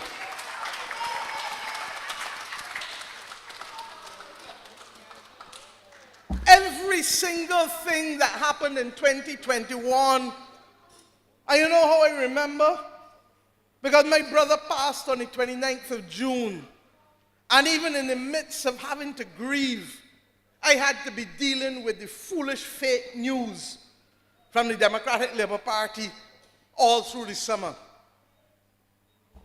What was the context? That one Reverend Hewitt was running against Verla de Pisa. Like the one who had got writing in the paper now, they said that we would lose 6 or 8 seats. I hear that he's saying so again.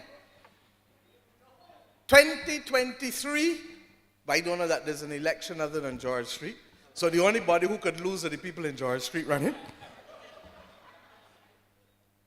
But you have to understand context.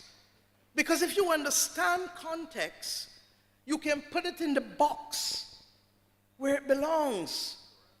And what have we therefore had to deal with from the beginning of this year? You were told that the budget was going to be full of licks and brace. You remember? Over and over and over. And I kept quiet. And I played the ball once when I delivered the budget. And when I delivered it, you understood that far from licks, we were able to bring relief to all kinds of people in this country. Including ones that they set up for failure, like the CLICO bondholders. And we know where the CLICO money went. You were told that the digital ID is for nefarious purposes, conspiracy. And over 160,000, 195,000 people have collected their digital ID in the country of Barbados. And have you heard anyone complain about any incident as a result out of that 195,000 people?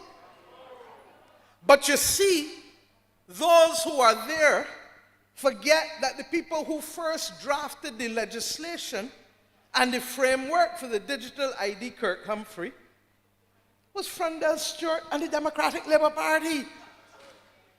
So a form of political amnesia at best and political wickedness at worst has consumed George Street.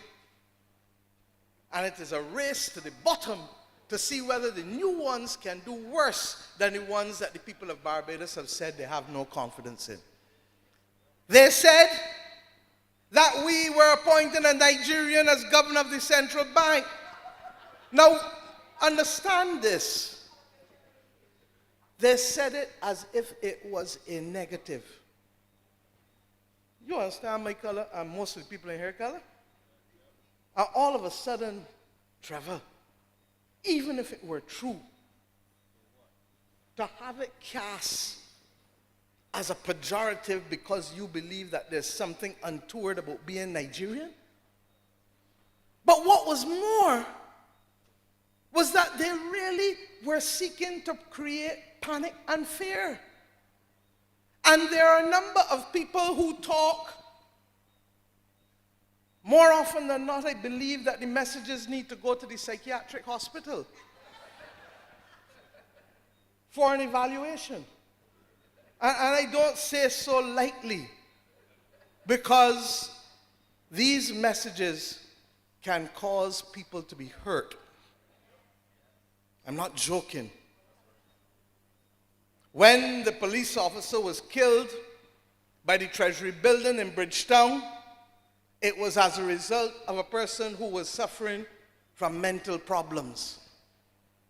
In everything that we are doing now with criminal justice reform, we are told that mental health issues are responsible probably for 1 in 3 to 1 in 4 murders in our communities across the Caribbean. But we have people using the technology in nefarious purposes, anonymously, hiding like cowards, and sending things out with the pure intention of causing fake news to cause panic. 2 weeks ago, it was so preposterous that nobody else responded to it. But we talk about Barbados' good name. And the world knows that in the Bridgetown Initiative, we are speaking, yes, on behalf of all of those countries who are in death row. And if we had not done what we had done, we too would be in the same position as those 52 countries. Ghana, Kenya, all of those countries that were going well, all of a sudden now, because of the increased expenditure with the pandemic, because of the increased expenditure from energy prices, because of inflation, and because of a lack of economic activity, because of restrictions and shutdown of air travel, all of those countries literally have fallen off the precipice. But Barbados has been able to hold our own because we put our house in order before the pandemic came.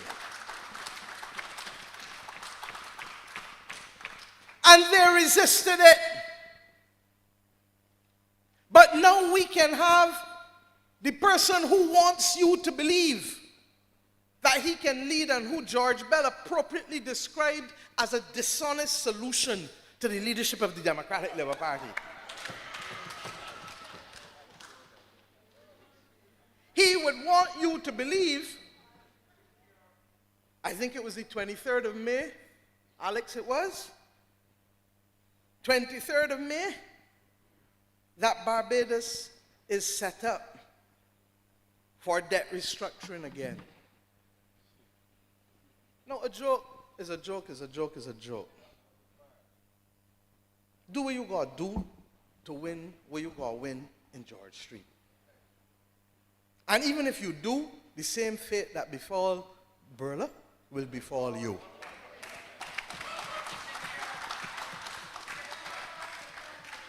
But when all is said and done, do not cause people either locally, regionally, or internationally to believe that this country, as it is poised to continue to take off, because last year we grew in excess of 10%. And last year we reached the lowest ever unemployment that I have been advised in this country, lower than even what Owen left in December 2007.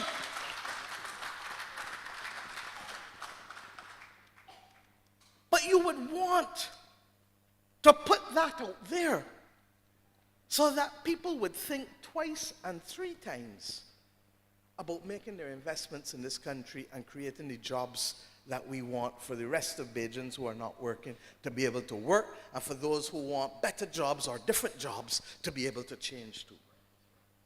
It is reckless at best and wicked at worst. And whatever it is, he needs to come and tell the country what is the platform for his assertion. What was the factual platform for his assertion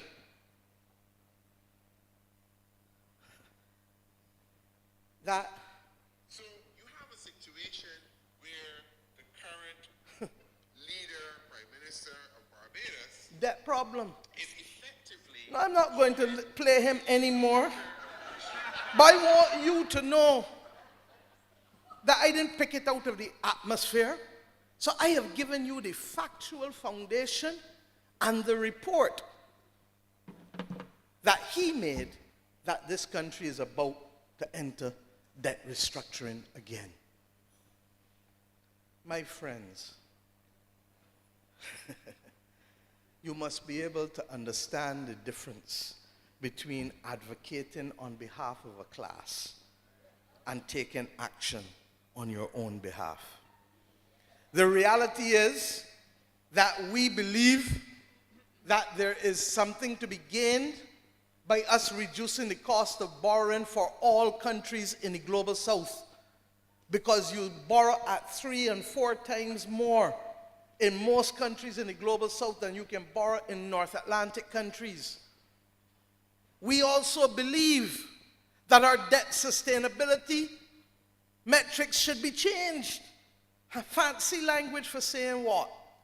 That instead of lending countries 10 and 12 and 15-year money, even 20-year, to build a school, to build a hospital, that you should be able to get 30, 40, 50-year money to do these things that will benefit not just the current generation, but the generations to come. And why? Some of you will leave in here and go tomorrow with the silent housing revolution that we are bringing and get 25 and 30-year mortgages.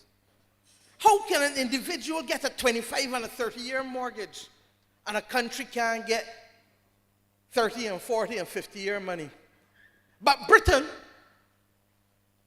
in World War I, issued bonds in 1914 to fight the war. Issued bonds in 1917 to fight the same war. And by 1932, Britain understood that it couldn't repay the debt that it borrowed to fight the war while rebuilding the country from the destruction that it had during the war. And in 1932, Britain said, we're going to take these 2 bonds, consolidate them, and we're going to take our time to pay back. You know when they finish paying them back? Anybody in here? the year 2014. 100 years later, Germany lost World War II. No economic activity going on really. And the North Atlantic countries come together and say, don't mind we beat them. We're going to still take care of them.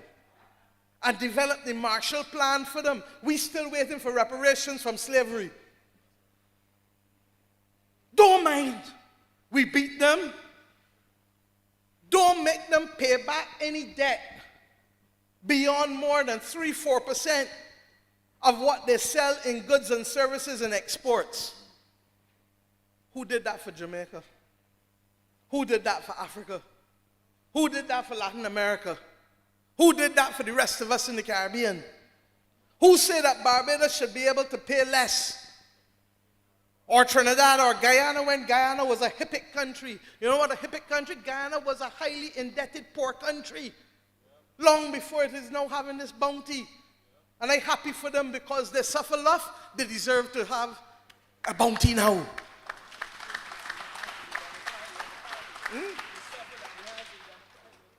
And they suffered, yes, Kerry remind me at the hands of the Dems, but you know he can bat sweet when he come too. I only roll in the wicket tonight.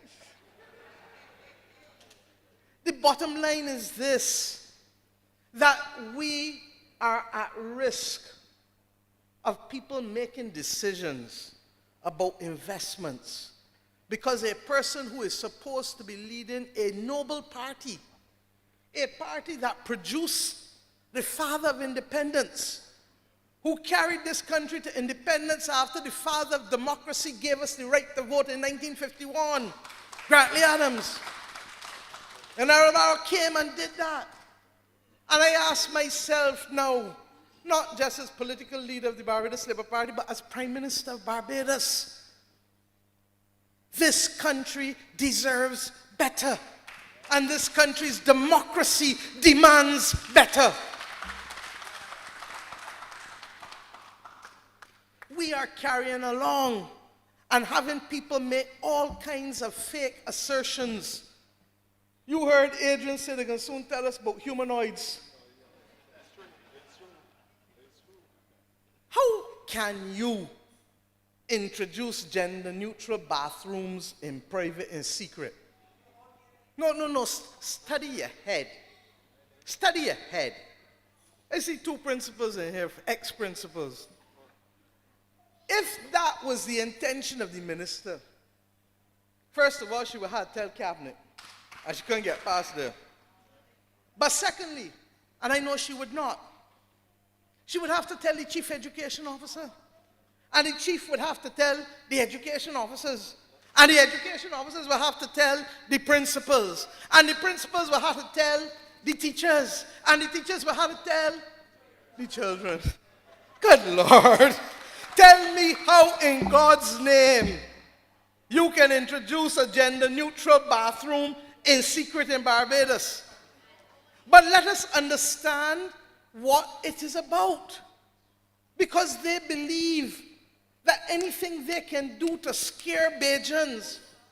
And what bothers me, and I'm speaking now to the media as well, and I do it publicly, not privately, you cannot carry assertions without validation, especially on those things. And in the same way, my Minister of Education got in her car, left cabinet, and drove up to St. Philip Primary School, spoke to the principal, spoke to the people at the school premises.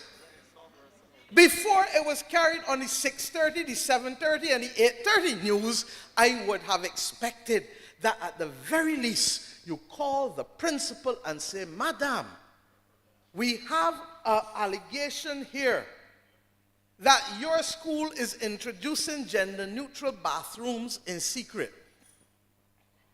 Is that the case? And from the time the person tells you no, then if you don't believe her, you say, Madam, would you mind if I come and visit and see for myself? That That is the test of reasonableness. That's what a serious country, a serious institutions, serious people do. But what we have instead is people parading in front of a microphone and then certain quarters just giving them forward without validation, verification, or opportunities. Now, nobody can say that we want to silence nobody's voice, because how did this term start? How did the last term start?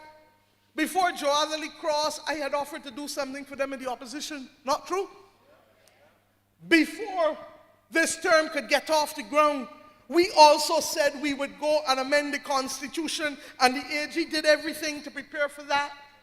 And the independent senators not only voted that down, but voted down the change to allow a person who is 18 to serve as a senator when you could vote in this country, but to stop him from being able to represent you in this country.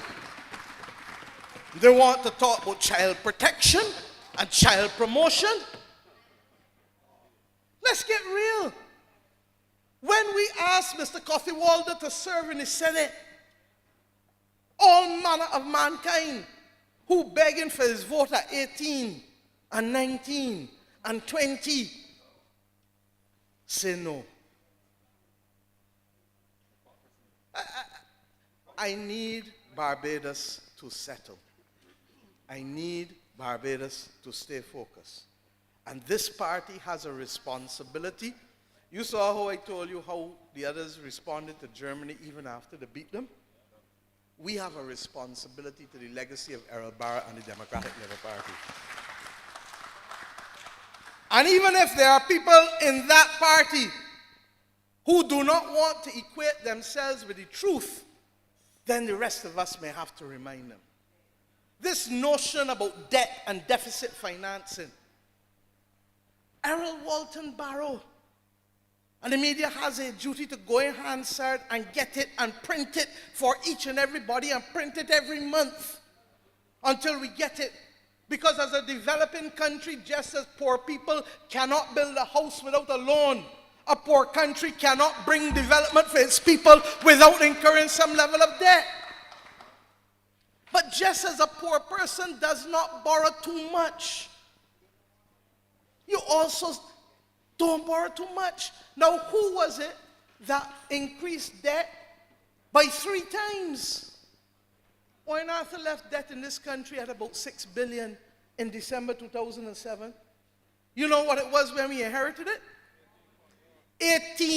$18.1 billion in 10 years. From December 2007 to December 2017, gone up by 300%. And what has been the fact since then? We brought it from 18.1 down to just over 12. And it is now 14.23 billion, somewhere around there. 2 billion in 5 years, as opposed to 12 billion in 10 years under the Democratic Labour Party. Let's get real. Now, what have you to see with what we have borrowed? We have done roads. Santia inherited, William inherited, Ian Goodenedgel inherited. Potholes on roads, you didn't know the difference between the two. But in spite of being in an IMF program, we have done over 100 kilometers of roads in this country and continue to put significant sums of money each and every year. And we have already identified financing, as I've said before last year, of $500 million for the ongoing road program, the Scotland District Road program at 2%. 2%. Continuing the IDB one, which was the only one they had. The CAF, new CAF program. But it didn't only stop there. The new accident and emergency, but where the people been going in for the last 3 years? The buses, where you've been driving in air conditioning and with free Wi-Fi, if you please. 49 and another 10 coming short. And then we will go for another 21 after that. 33 garbage trucks. Regrettably, we saw the loss of a life of a water authority driver on Friday. And the other person who I extend best wishes to, who is my constituent, who is distressed. But they got over 30 trucks at the water authority. You see where the money has gone. We can account for it. And you remember how derelict the old Supreme Court High Court building was? You now have Magistrates Court and Supreme Court in there. The people in St. Joseph had an old derelict district hospital. St. Andrew, the same thing. You have 2 new hospitals in there. And I can go on and on and on. The fundamental point is this, that Errol Barrow understood, as do all of us who live in the global south. That is why I'm going to Paris to discuss the Bridgetown Initiative with the meeting that Macron called. Because we need to be able to make sure that the money that we borrow is at reasonable rates and for long enough that the people who can help us pay back, your children and grandchildren, will get a chance to help pay back the loan instead of it falling on a handful of people in the next 10, 12 years. This is what we're doing for you. When I say that the Democratic Labour Party has lost its way, for them to be commenting on debt as if they are neophytes, as if they did not increase the country's debt by 12 billion, sorry. No. And then let's look at national insurance. Do you know that it is the Democratic Labour Party under Errol Barrow that finished the work that Grantley Adams started in the 1950s for the establishment of the National Insurance Scheme? Do you know that it is the Democratic Labour Party that continued the work that Grantley and Hugh Cummins started with the building out of the schools, Parkinson, West St. Joseph, Richmond, which is now St. Leonard's, Princess Margaret, which allowed Mr. Barrow to be able to say, let everybody go free? Do you understand that the same national insurance that we are trying to stabilize now was given its final imprimatur and brought into legislation by Errol Barrow and the Democratic Labour Party? Could you imagine that Mr. Barrow would believe that his party or any party would want to undermine that going forward? Would you believe that Mr. Barrow would feel that the provision of free secondary education was the be-all and the end-all of education reform in this country? Would you believe, and you heard it from Kirk, that the work surrounding the improvement of the conditions of the rights of the children of this nation wasn't the province of any one party? It's a continued effort. And you heard Kirk tell you that it was the then Prime Minister who represented this constituency, whose government ratified the rights of the Convention of the Rights of the Child in this country. But I go further. Barbados was ably and amply represented by whom? Who was the most significant person representing this nation on the Convention of the Rights of the Child in our history since independence? Anybody know? No. Her Excellency Dame Sandra Prunella Mason, the President of Barbados, asked, by the way, by the Democratic Labour Party so to do. And when we became the government in May of 2018, the then Democratic Labour Party had lined up also the former coroner, Faith Marshall Harris, to also be able to succeed where Dame Sandra had started. You know what makes this even more sinister? Who was the minister of the Democratic Labour Party at the time when we took over in May 2018? and who had done all the work that you just heard Kurt talk about. None other than the General Secretary of the current Democratic Labour Party, Steve Blackett. Now, unless Mr. Blackett does not talk to his young neophytes, or unless he talks to them and has not told them anything that would cease and stop them from being embarrassed in the eyes of the public, I have to ask what's going on. This thing is just a little too easy and a little too hypocritical. The scenarios of fake news, and it is intended to destabilize the country and destabilize the government, but we have gone through that and worse, and I certainly have. Stay focused, because we've only just begun. The reform that you are seeing, when the same people complained about the raw deal that our children get for wandering, this government committed, and were it not for the pandemic, the legislation would have been finished before, that we are not going to take a 19th century approach to criminal justice or to juvenile behavior. This government committed that we are not going to take a welfare laws 19th century approach to dealing with people and families in this country who are vulnerable because they have not gotten on the train yet to come out of the depths of poverty.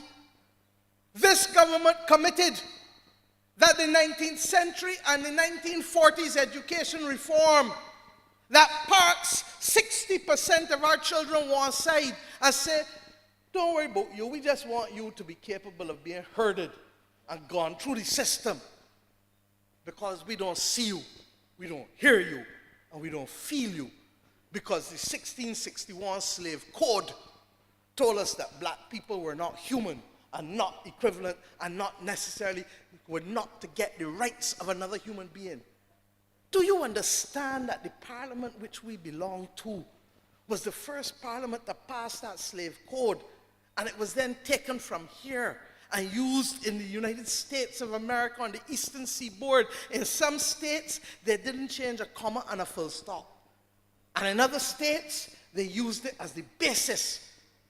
Now, why do you have to send out armadas and military expeditions and F-16s and all kind of new weaponry when you can do what? Control their minds. Have a level of consumerism that makes you dependent fully and wholly on other people. And we, for the first time, are saying, when you go in any little community and you have a conversation and people say they want reform, they don't want education to be the same. And as Minister of Education, when I was there, I would have loved to have gone the whole hog. But the country wasn't quite ready for it yet. Just as the country wasn't ready for the Republic at the time. Because the people who have come up as children of independence and who are now in their own, as adults, getting old, know that they cannot leave this earth without being fair to the rest who are coming behind us. And who says that this is hot and sweaty don't know the facts. Minister McConney and the education officers and the chief and all of them have been meeting for just under a year with all of the stakeholders, BAPS, APS, BSTU, BUT, NCPTA, Future Barbados. You know how I know? Because they were meeting at Elara Court. Long day sessions. But separate from that, the government took a decision, and what you see floating about was an initial expose that they used for conversation almost a year ago. But we said no. And we told the chief education officer, you go with your officers and go with a blank page. A time will come when you will have to bring the formal proposals. But the first thing you want to do is to talk with people so you don't prejudice what people have to say. That people are feeling free to express their wishes and how they reimagine the system. And you know the thing that freaked me out? That they met from primary school children and secondary school children to all the teachers in the system who wanted to come, to the principals, to the parents, to the faith-based organizations and civil society, to the Democratic Labour Party on Friday. And I hope that they will meet with the other party as well. The bottom line is that education reform is not about me or you or the Labour Party. It is about a historic opportunity to give our children the best chance that they can have. And I go further. We all know that whatever proposals are put before us, that it is likely that we will have a long gestation. The last day of the financial year, I put $15 million as Minister of Finance in the hands of the Ministry of Education, and have promised them another 6 to 7 to deal with the conditions of all of these World Bank schools that are damp and dreary and dark and built to a plan that almost sucks the oxygen out of our children. I wanted to do it before, but the bottom line is that we had COVID. And with all due respect, within the first 3 months of coming to office, the Minister of Education was diagnosed with a serious illness which she shared with the country. So we have not been hot and sweaty about education reform. And I give this country that it will be non-partisan. The assurance is non-partisan. And whatever we do will be done in the interest of all Barbadians. We have problems that we have to continue to face with population. You cannot have 1 in every 2 Barbadians over the age of 65 by the year 2050. Who's going to build out the country? Who? Let's get real. And even if you say you wanted to do it by natural procreation ways, how old that child can be? Let me put it in context for you. When I was Minister of Education, there were about 4,200 children doing the common entrance. Today, it's down to about 3,200, 3,100. I ask how many children being born every year at the QEH. It's barely over 21, 2,200. Do you understand the problems that we have? And I haven't even mentioned the word climate crisis yet, the words climate crisis. And I ought to, because I woke up this morning to the Chief Met Officer sending me a brief, yet again, as he does often, the 30-year average from January to May, the 30-year average of rainfall in Barbados, 1993 to 2023, January to May, was 280.9 millimeters. You know how much it was for this year? January to May this year? 149.8 milliliters. From 280 to 149.8. So when we tell this country and encourage Bajans, as the Water Authority will continue to do and must ramp up significantly, to buy water tanks, we will help finance some of them. Those who can buy it on their own, buy it on their own. Those who can't, we will help finance over 1 year, 2 years, whatever. You need to.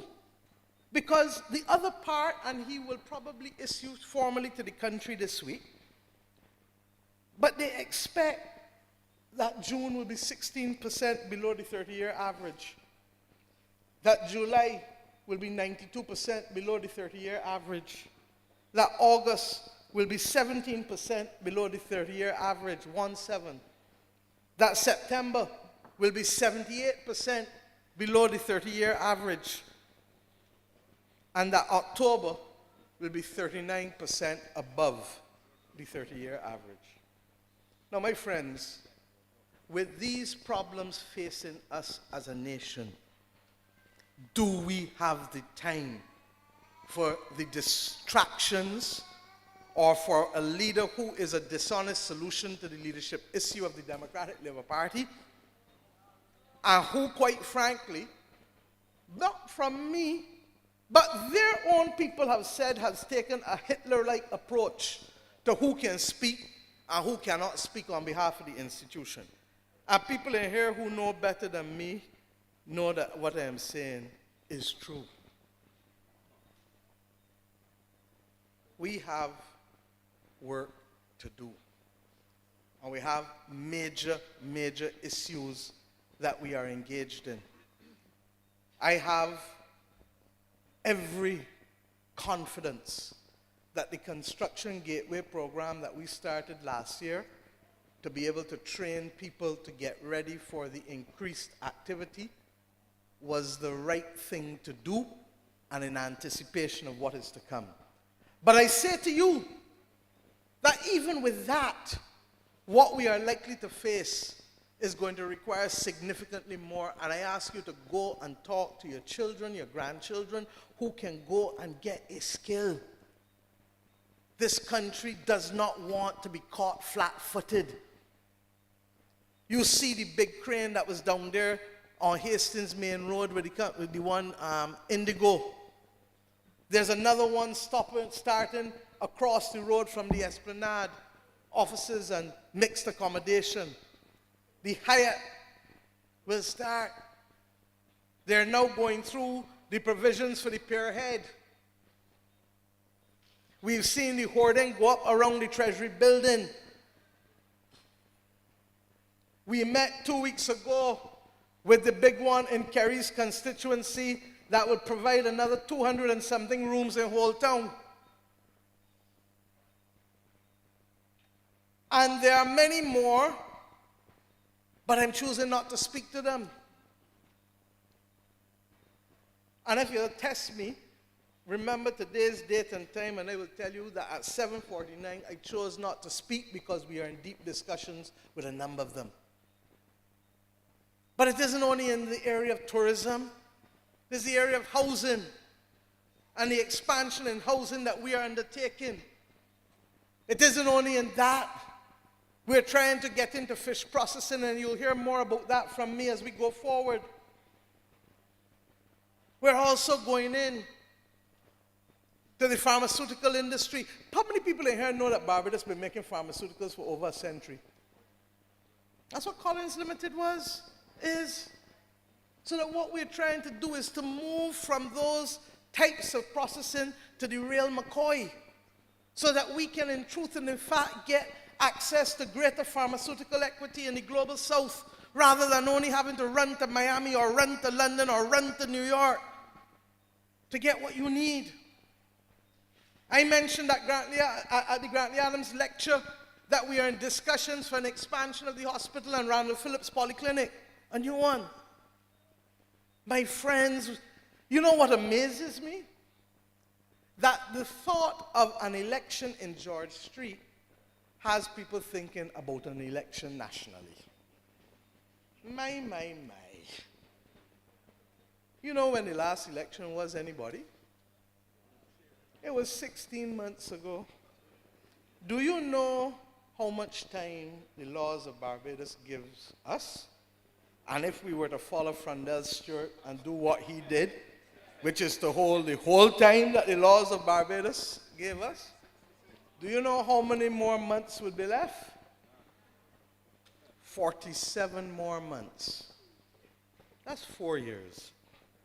So all who are getting hot and sweaty, read my lips. Stay focused. For there is no election anywhere in the near future of this country. In fact,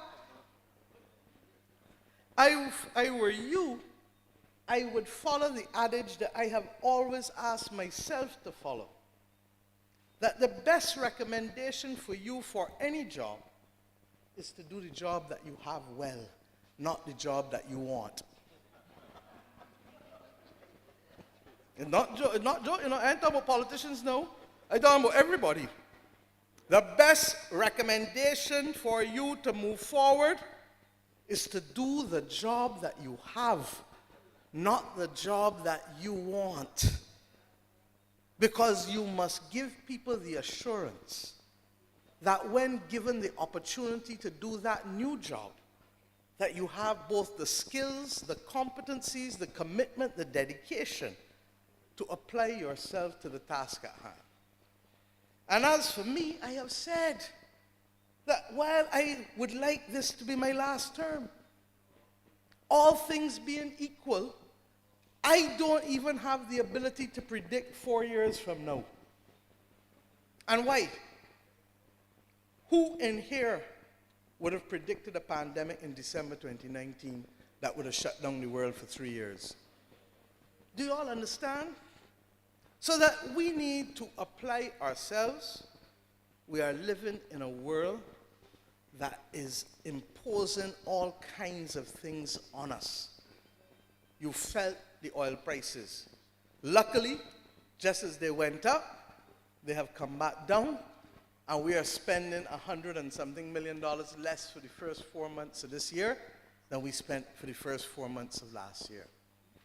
You are feeling the impact of the Ukraine war.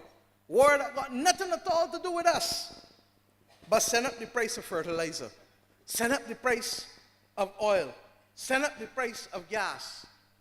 You are feeling the impact of the pandemic still. Supply disruption. China didn't close first because of Ukraine. China closed because of COVID. And when others had already opened up, China did what? They stand still. We're not ready yet. So that I say to everyone, cease and settle and stay focused. The truth is that those who have control of the airwaves have a greater capacity to amplify noise. So we accept that, because this country is not a dictatorship. But when the noise comes, put it in context and know what it's about. The Democratic Labour Party cannot accept Ronnie Yearwood as an honest solution to their leadership, because they do not believe that a man that ran against Sandra Husbands and was beaten by Sandra Husbands for a nomination and was beaten by Sandra Husbands again for an election could lead Errol Barrow's party anywhere, anyhow, anytime. The truth is that they must be wondering the conversation taking place between Errol Barrow and Owen Arthur, because Owen would say, but Errol, I told the others before I left that he was not suitable to run for the Labour Party, far less lead a party.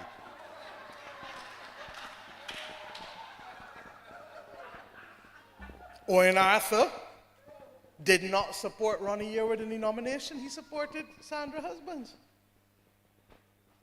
And I will tell you this, I was the most shocked person in the world, because having stated his intentions to me to run for the nomination, I then heard 2 months later that he had taken a job in BVI and believed that he could run a nomination by flying into Barbados every other weekend for 2-3 days.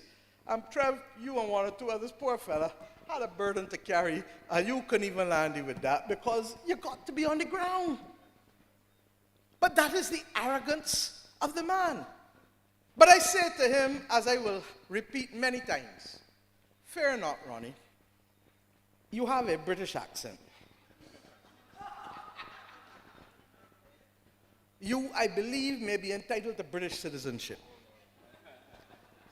And the British are looking for people to open up to make their country more cosmopolitan. Do not go to Hackney, because the Bajans there will remember the Bajans down here and tell them don't vote for you. But you can go north, probably Yorkshire, and find a seat somewhere. Because if your sole ambition is to run, then I suggest to you you go for a parliament where you will blur into the dark rather than be the one up front trying to bring a great and noble party to its knees. I knew Errol Barra. And the Dems like to say and mock me all the time and say, oh, she can talk about Uncle Errol. You could mock me, you could not mock me. I knew Tom Adams. And it is a fact that Errol Barra used to be there many evenings for me after school between 1978 and 1983. I knew what he stood for. I knew what he drilled into me.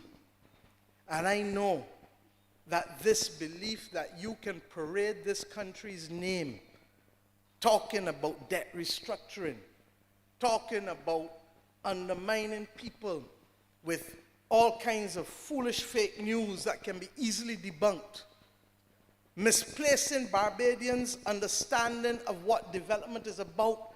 He is the one that said in Hansard that anybody who does not understand deficit financing is anti-developmental. We have a party that is in desperation mode. And I want seriously to say to CBC and to the other members of the media, we need to do public education in this country as a matter of urgency so that when people present themselves to you wanting to represent your interests and act on your behalf, that you are in a position to tell them, don't try that. We know better than that. And the failure to do so will put this country back on the trajectory that we had to save it from 5 years ago. The people will always decide. Our duty as a Labour Party now is to continue to do just as Kirk Humphrey has done in St. Michael South. And you will forgive me if I use this as a highlight, because I know the days when St. Michael South's branch could not muster a handful of people. I know the days when 2 prime ministers came out of St. Michael South from the Democratic Labour Party bosom. And what I have seen Kirk Humphrey and this St. Michael South branch do in St. Michael South has not been about winning elections, but it is about lifting people up and literally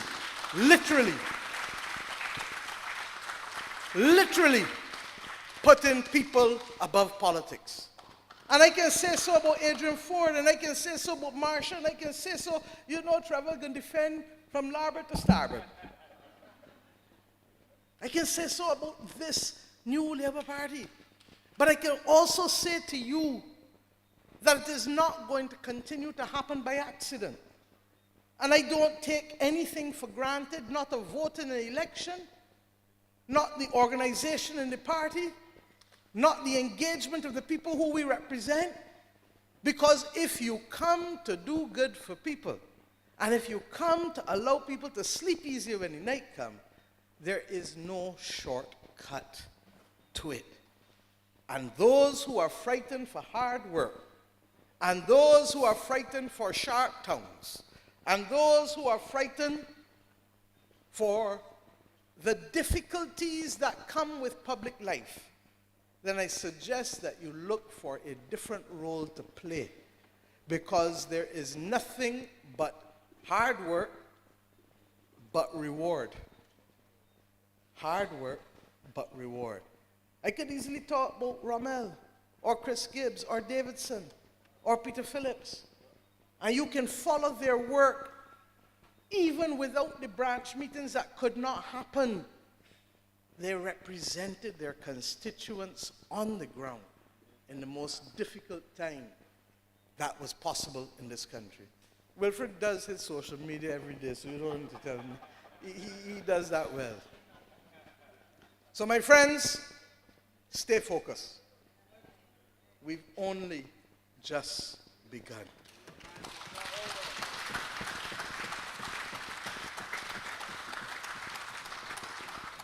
Every week, there will be a new attempt. And between now and August, it will be heightened. then you will get a lull again, and then it will drive back up again. Because that is the nature of politics in small communities. But we now know that we don't have that luxury, and that what is required of us day in and day out is to build and turn the corner, because small states are facing their most difficult time for survival in today's world. I want to thank Kurt.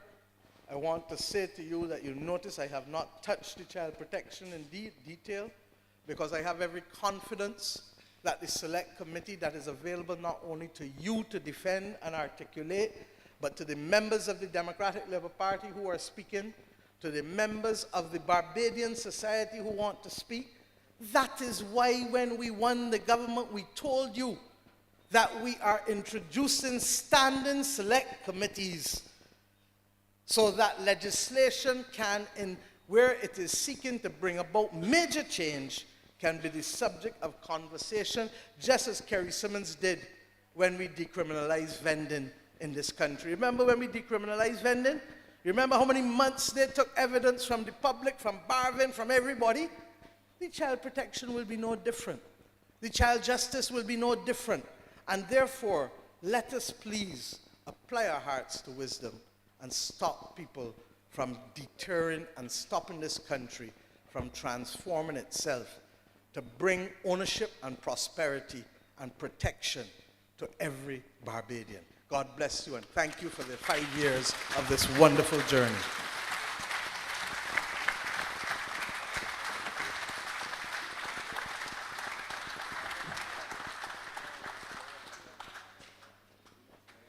Comrades, a leader, a prime minister, our political leader.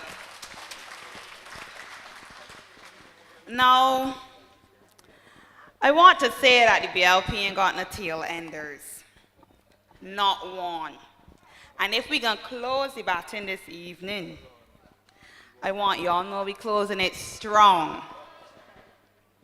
And so if I say we're closing it strong and you look at the platform, you know exactly who I mean.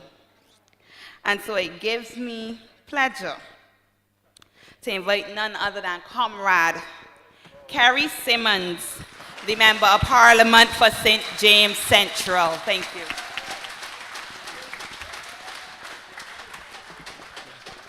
Thank you. Good evening, comrades and friends. Perhaps I should begin by asking you all to once again recognize the very important and eloquent speech made by the Prime Minister of Barbados. And though it is not in her nature, I feel that as we are now at approximately, 11 days after we have benefited as a party and as a country from 5 years of exceptional leadership, to once again recognize and applaud and salute that leadership.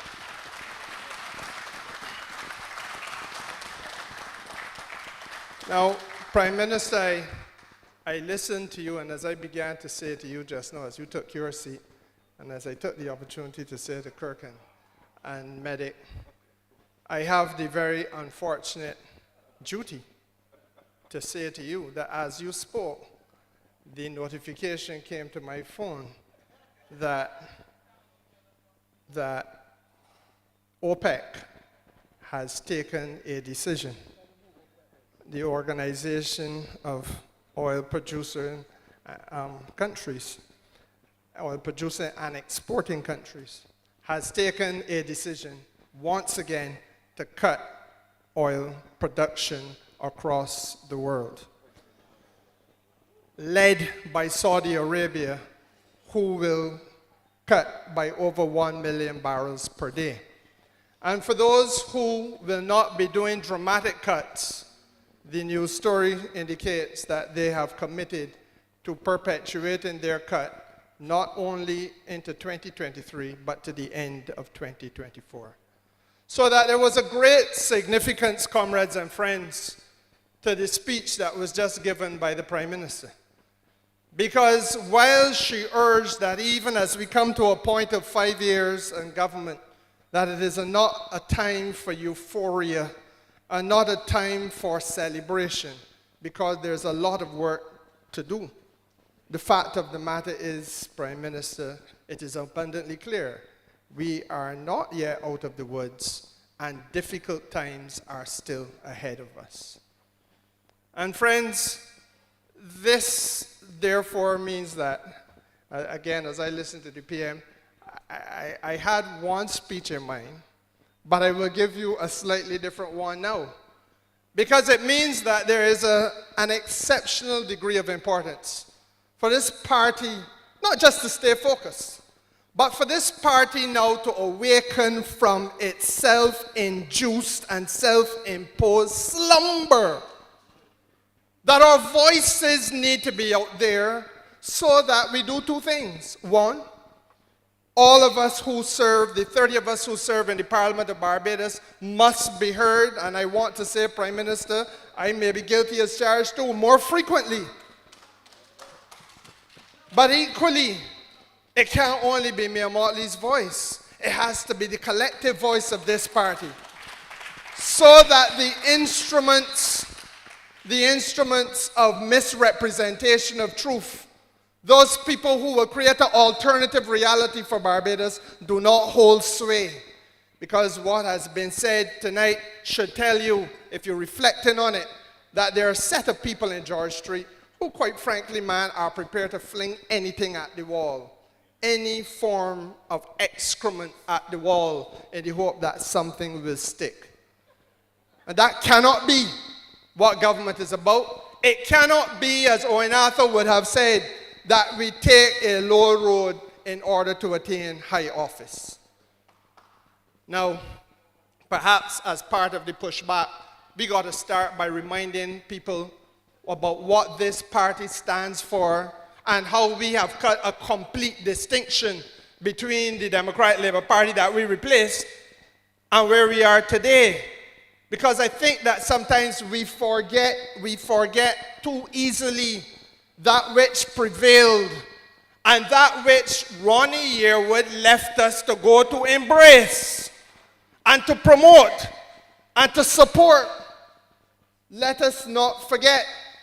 In fact, Kurt Humphrey, it was here in this constituency, across the road there at the grotto, that we had the scenario where urban high-rise development take place. Across that Valerie, urban high-rise development take place. And all of Barbados wanted to understand, how do these things as a policy level fit into the Democratic Labour Party's 20-year free tenantry tree transfer of terrace units program? Remember, they had a program where after 20 years they hand over the terrace unit. I can talk to you a little bit about that too. But then they retained a lawyer to do what Mayor Motley could have done in a half hour, what I could have done in a half hour, what Dale Marshall or Wilfred Abrams could have done in a half hour, which is to look at the Condominium Act and advise the government, how is it then when you have a high rise that you're going to transfer units to people? What do you do about the common areas? There are common areas. You got to make sure that the staircase is maintained. But if you got a unit and I got a unit, then unless we come together to agree that we can maintain, put some money towards the staircase, who can pay for it? Is it the NHC or is it you or is it me? Same thing with the sewage treatment and the wells. Same thing with the maintenance of any sporting facility, laundry, etc. that around the place. And they paid that lawyer $750,000. They're committed to paying him, rather. Committed. An attorney who walked about from ministry to ministry with Michael Ashley, from ministry to ministry, as a lady in here might choose to walk with a tampon in her purse. Walking with Michael Ashley from place to place. And when we objected on the floor of Parliament to that obscenity of $750,000 being charged for that legal opinion, they reduced it to $500,000.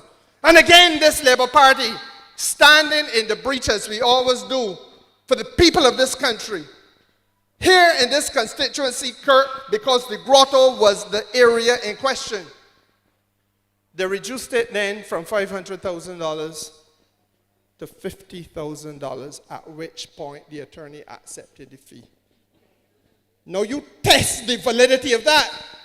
Who in here knows a mechanic that will charge you $50,000? And when you say, man, that too dear, accept a $50 bill. Who in here know a contractor that will charge you $200,000 to do a house? And when you test it, you say, give me $20, I good. It tells you that somewhere along the line, somebody had larceny in their heart. But that was the politics of the day. You don't hear about nothing so under the administration led by this lady to my left. Let us not become so docile that we forget where we came from. It was there at the grotto, Kurt. It was there at the grotto that we had a situation where the Minister of Housing, I think it was Dennis Kelman at the time, suggested that we should sell those units to people at a cost of $450,000 per unit. You understand what was happening in Barbados? When the average client of the National Housing Corporation is earning between $1,000 and $1,500 a month. Otherwise put, earning in the vicinity of $250 to $350 a week. But they were proposing to sell the units at $450,000. That's where we came from. But let us not forget it. Let's not pretend that these things didn't happen. There's a time now that has come where we recognize that there are a set of desperados in George Street who will do whatever it takes and say whatever it takes in order to place their hands on the reins of government if they can get them there. But they have to be fit for a purpose. And it is for us as a party to stand in the breach against these people whose modus operandi has not changed.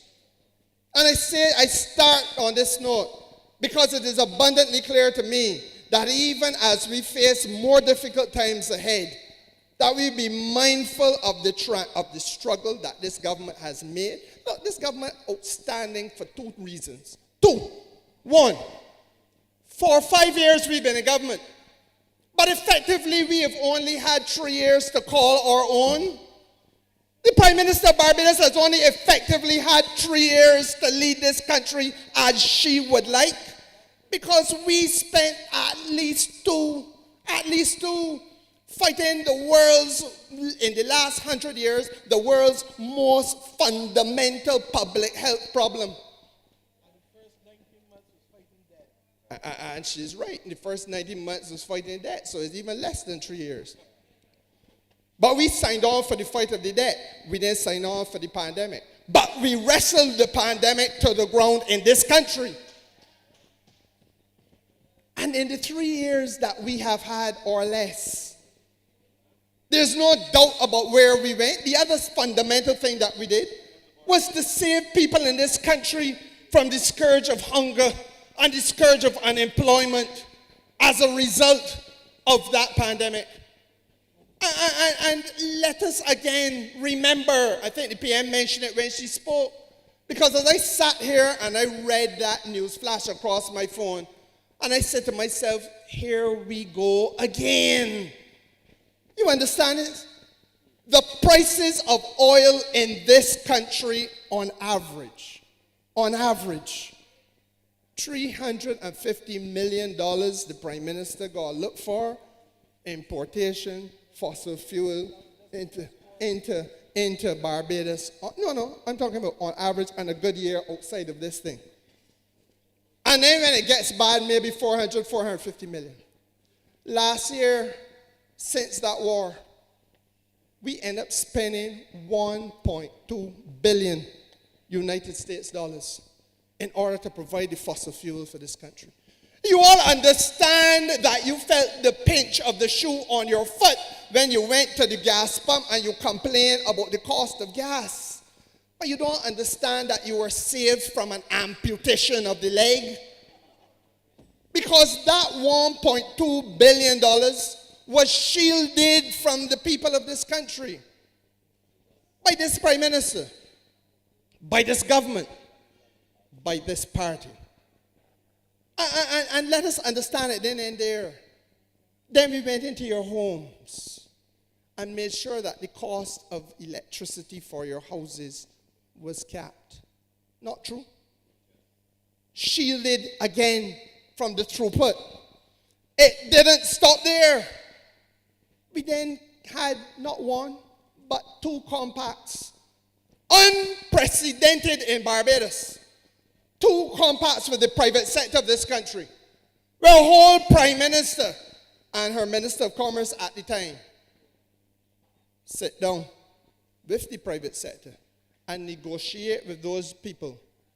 Do not carry up your markups any further. Place a cap in the interest of the well-being of the people of Barbados. Did not happen in Dominica. Did not happen in St. Lucia. Did not happen in Guyana. Did not happen in Great Britain. Did not happen in the United States. Did not happen in France. Did not happen in Canada.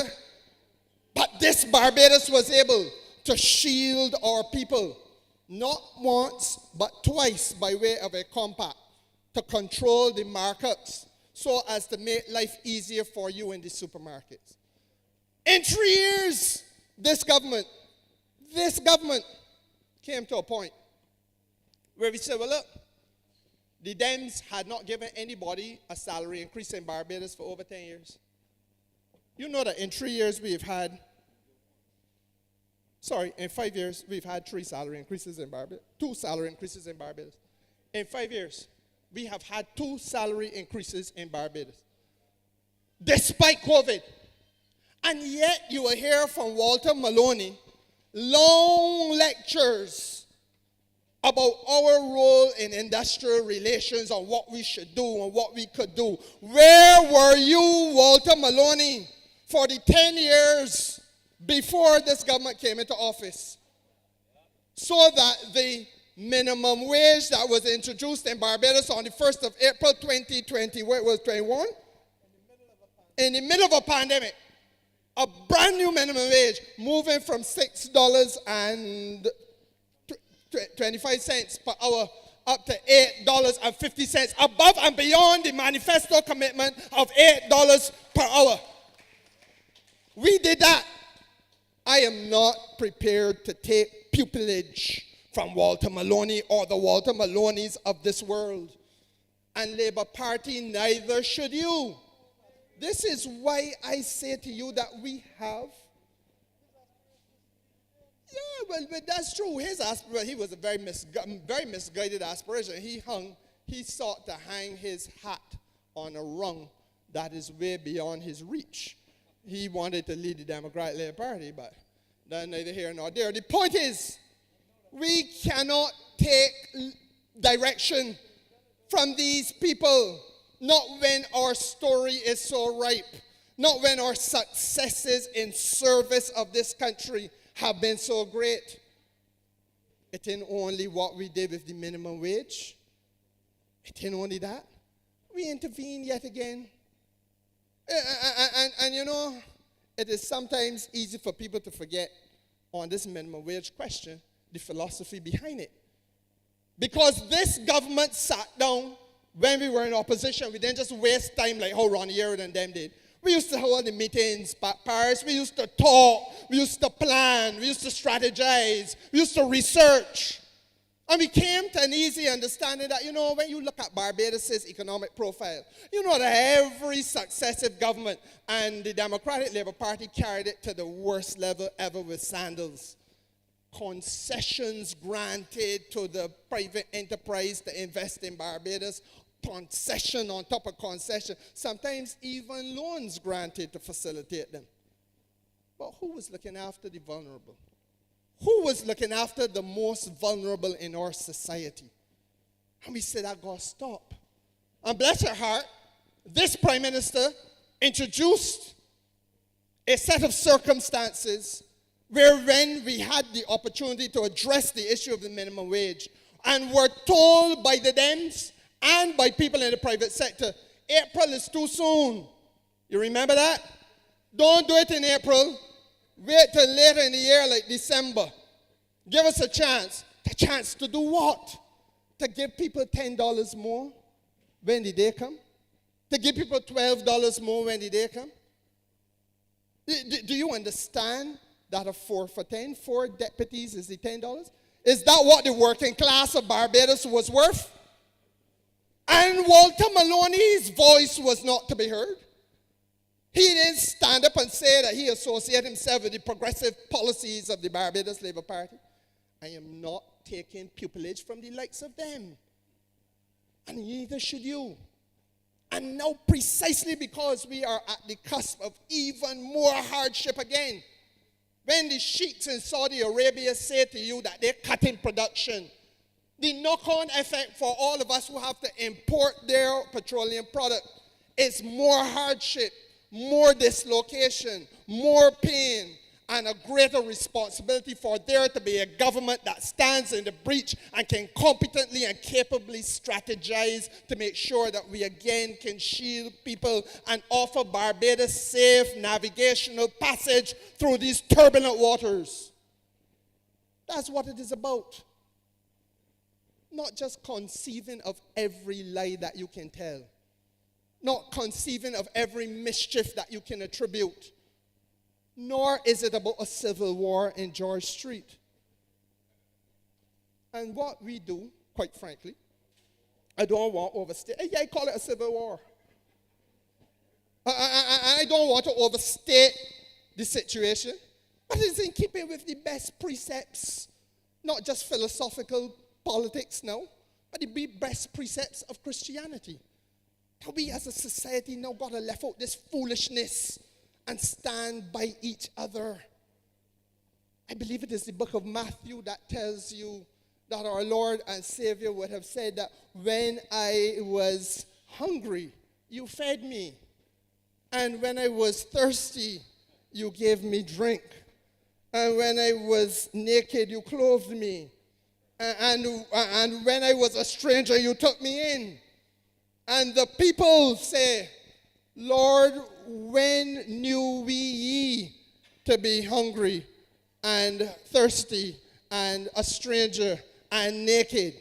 And his reply, in keeping with what we try to do in this Barbados Labour Party, even as you do it unto the least of these, so too have you done it unto me. Wow, waste my time on a Sunday morning growing up. I didn't waste my time. Mommy sent me there and I went.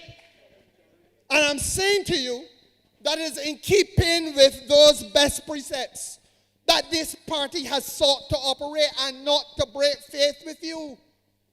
And because precisely, that's what I came here to say tonight, I ain't going to say precisely because of the fact that we are now on the cusp of more turbulence.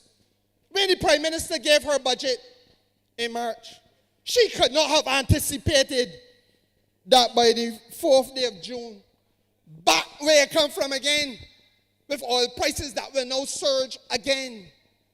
When she started to plan the way forward for this economy, to bring in the investment, and Prime Minister, what I will share, because you didn't go through all of them, but I can talk a little bit about the investments without going too far, because I noticed that you were cautious about how far you're going.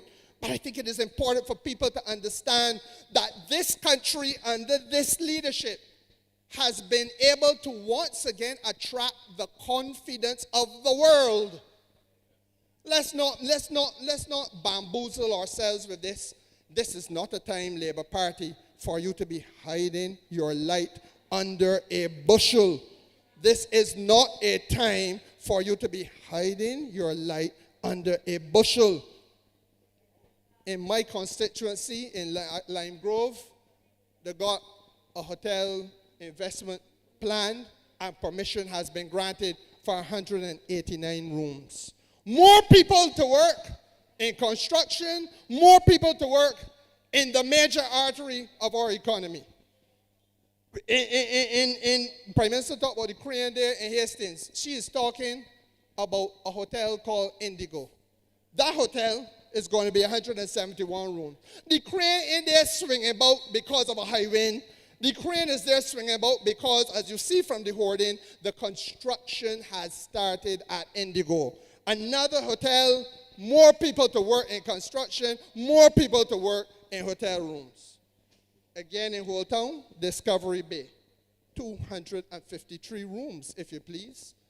Permission granted, construction should start shortly. So that, again, more people to work in construction, more people in the hotel sector. Nikki Beach, further up the coast in Speightstown, just beyond Speightstown, 186 rooms. And the environmental impact assessment is still being done and awaiting. We see the situation there with the hoarding gone back up at the Hyatt, and that's 388 rooms. Sam Lords, as you have all seen, is virtually finished, 422. Don't drop the keys. Don't get so excited that you drop your keys. The fact of the you got a job already. I don't know why you can't get a pick in there. But the fact of the matter is, ladies and gentlemen, that we are talking at a minimum of over 1,800 rooms that in this country that can be built shortly. And why? And why? I can tell you, we saw for the last, and I can carry this back now to the last time that we were in government. In fact, even before we went last year in government, my friends, let's be frank about this country. The Barbados tourism product is sought after all around the world. We are viewed as one of the best tourism products. Not that we should get lazy and comfortable about that, because there's a lot that we still have to do. But the fact of the matter is, we have also got a product that functions effectively for 6 or 7 months of the year. It is the major artery of this economy. And as we talk about facing turbulent times, then we got to talk seriously about how we can make changes to that which we do. You can't have your major artery of economic activity working for 7 months of a year primarily and then shut down. But that's what we do. October, November, December, January, February, March, April, and then everything goes into a slump. Sometimes the hotel owners are off to England for 8 weeks. Sometimes the people who work in the hotel rooms and the restaurants and so on, laid off. That's what we do. The taxi drivers into a slump, insane income. And that has been satisfactory for every government in Barbados, but it is not satisfactory for Mayor Motley's administration. And we are saying, therefore, that it has to be a tourism product that thrives around the clock. You can't do that if you have boxed yourself into the corner of being simply a warm weather getaway for people in the North Atlantic. That the Canadians, when it cold, will come here. That the British, when it cold, will come here. That the United States people will come here. We know this. It isn't the hardest thing to understand. But we are more than a warm weather getaway. We are a place full of heritage. We are a place full of genealogical connections to our diaspora, which is why Africa becomes important, which is why Latin America becomes important, and which is why if you're going to reach across the Atlantic to close that Atlantic destiny, we have to have the hotel rooms to carry the additional capacity. Am I making sense to you? And that is why the investment in these rooms is being sought after. And it is a vote of confidence. If I could stand here and name the names of the people, the businesses that are interested, it tells you that there is a vote of confidence out there in this government on what this government can achieve and what it has been able to communicate to the rest of the world under Mayor's leadership. And I go further. Part and parcel of what we have had to do, my friends, part and parcel of what we have had to do is to recognize that in this Barbados today, there has been a need to reposition ourselves as far as our own development is concerned economically. When the Dems were in power, no progress was made on any new artery of economic activity. Everybody in Barbados knows now that renewable energy is a way of the future. Everybody's trying to plug into it in some form or fashion. In fact, not just in your homes, not just in your places of work, but your ground transportation. You know that we got 49 electric buses in Barbados now. And again, the boss is perhaps a little bit too modest to tell you this. Instructions were issued to me only a few days ago. Kerry, make contact with those people who are relevant so that we can have more. We got to begin the negotiations for more. We got to begin to put ourselves in a position. We already have the largest ground transportation fleet, the largest amount of electric buses anywhere in the Eastern Caribbean, here in Barbados. Here in Barbados, the largest in CARICOM, the largest electric bus fleet. But let us understand that we can't rest on laurels and say that because we got the largest fleet, that is good. We have to have more. We have to replace every single unit of rolling stock in this country with an electric equivalent. That is the target that we have. The Dems, for 10 painful years, they have a bus. Not a new bus. And we are hiding our light under a bushel. I remember well the WhatsApp that was going around when somebody sat in a Leland Viking transport bus at a hole in the floor. And they filmed this thing. You can see the road underneath this part. You can see the road. You can sit down and look through the hole in the floor of the bus. Huh?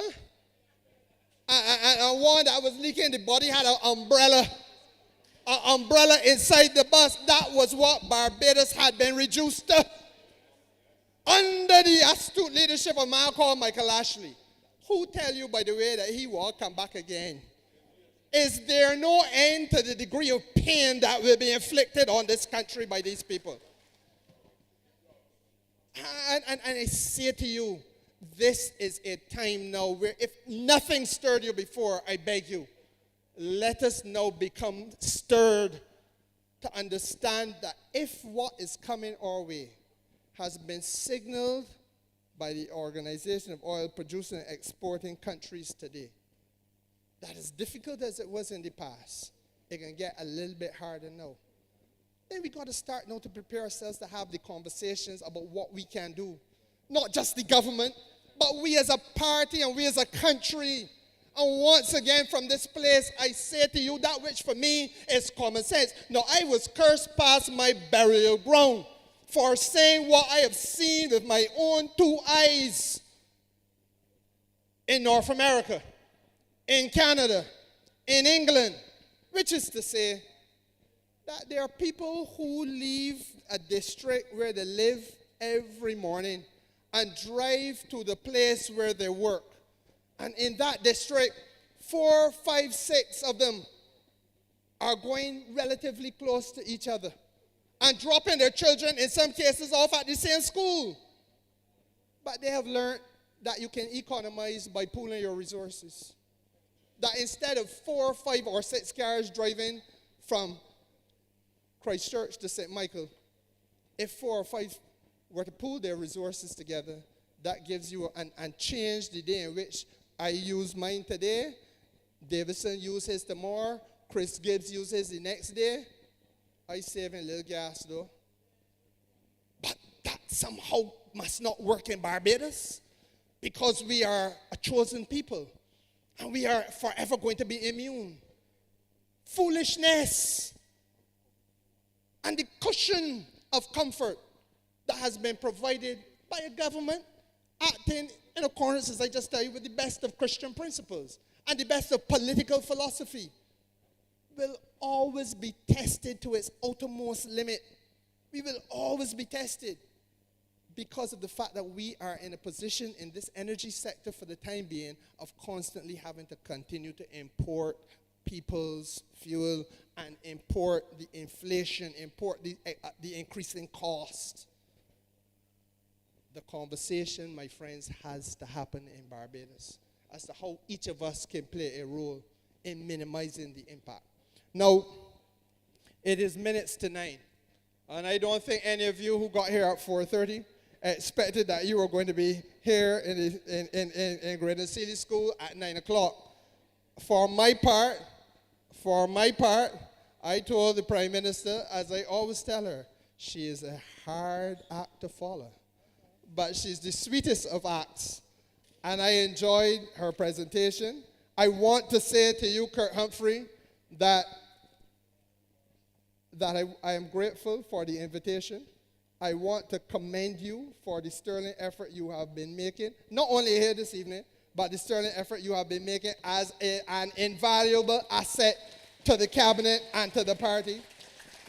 Same thing with Adrian Ford, same thing with Trevor Prescott. Ladies and gentlemen, comrades and friends, this Barbados Labour Party is not going to lie prostrate before Ronnie Yearwood and the Democratic Labour Party. No time, no place, no how. And we will ask of you, not only this evening, but on successive evenings going forward, to join us in defense of this country's well-being. There must be no quarter asked, and I assure you no quarter will be given. We are not looking for no fight up with nobody, but we are looking to continue to govern this country to the best of our ability, to continue to make Barbados the shining light in this region, to continue to make Barbados the place of choice for people who want to invest in the Caribbean, who want to recreate themselves in the Caribbean, who want to reside in the Caribbean, and who want to do business in the Caribbean. And we offer no apology for holding this country up as the highest standard and working day and night to maintain those standards. Good night, my friends, and God bless you.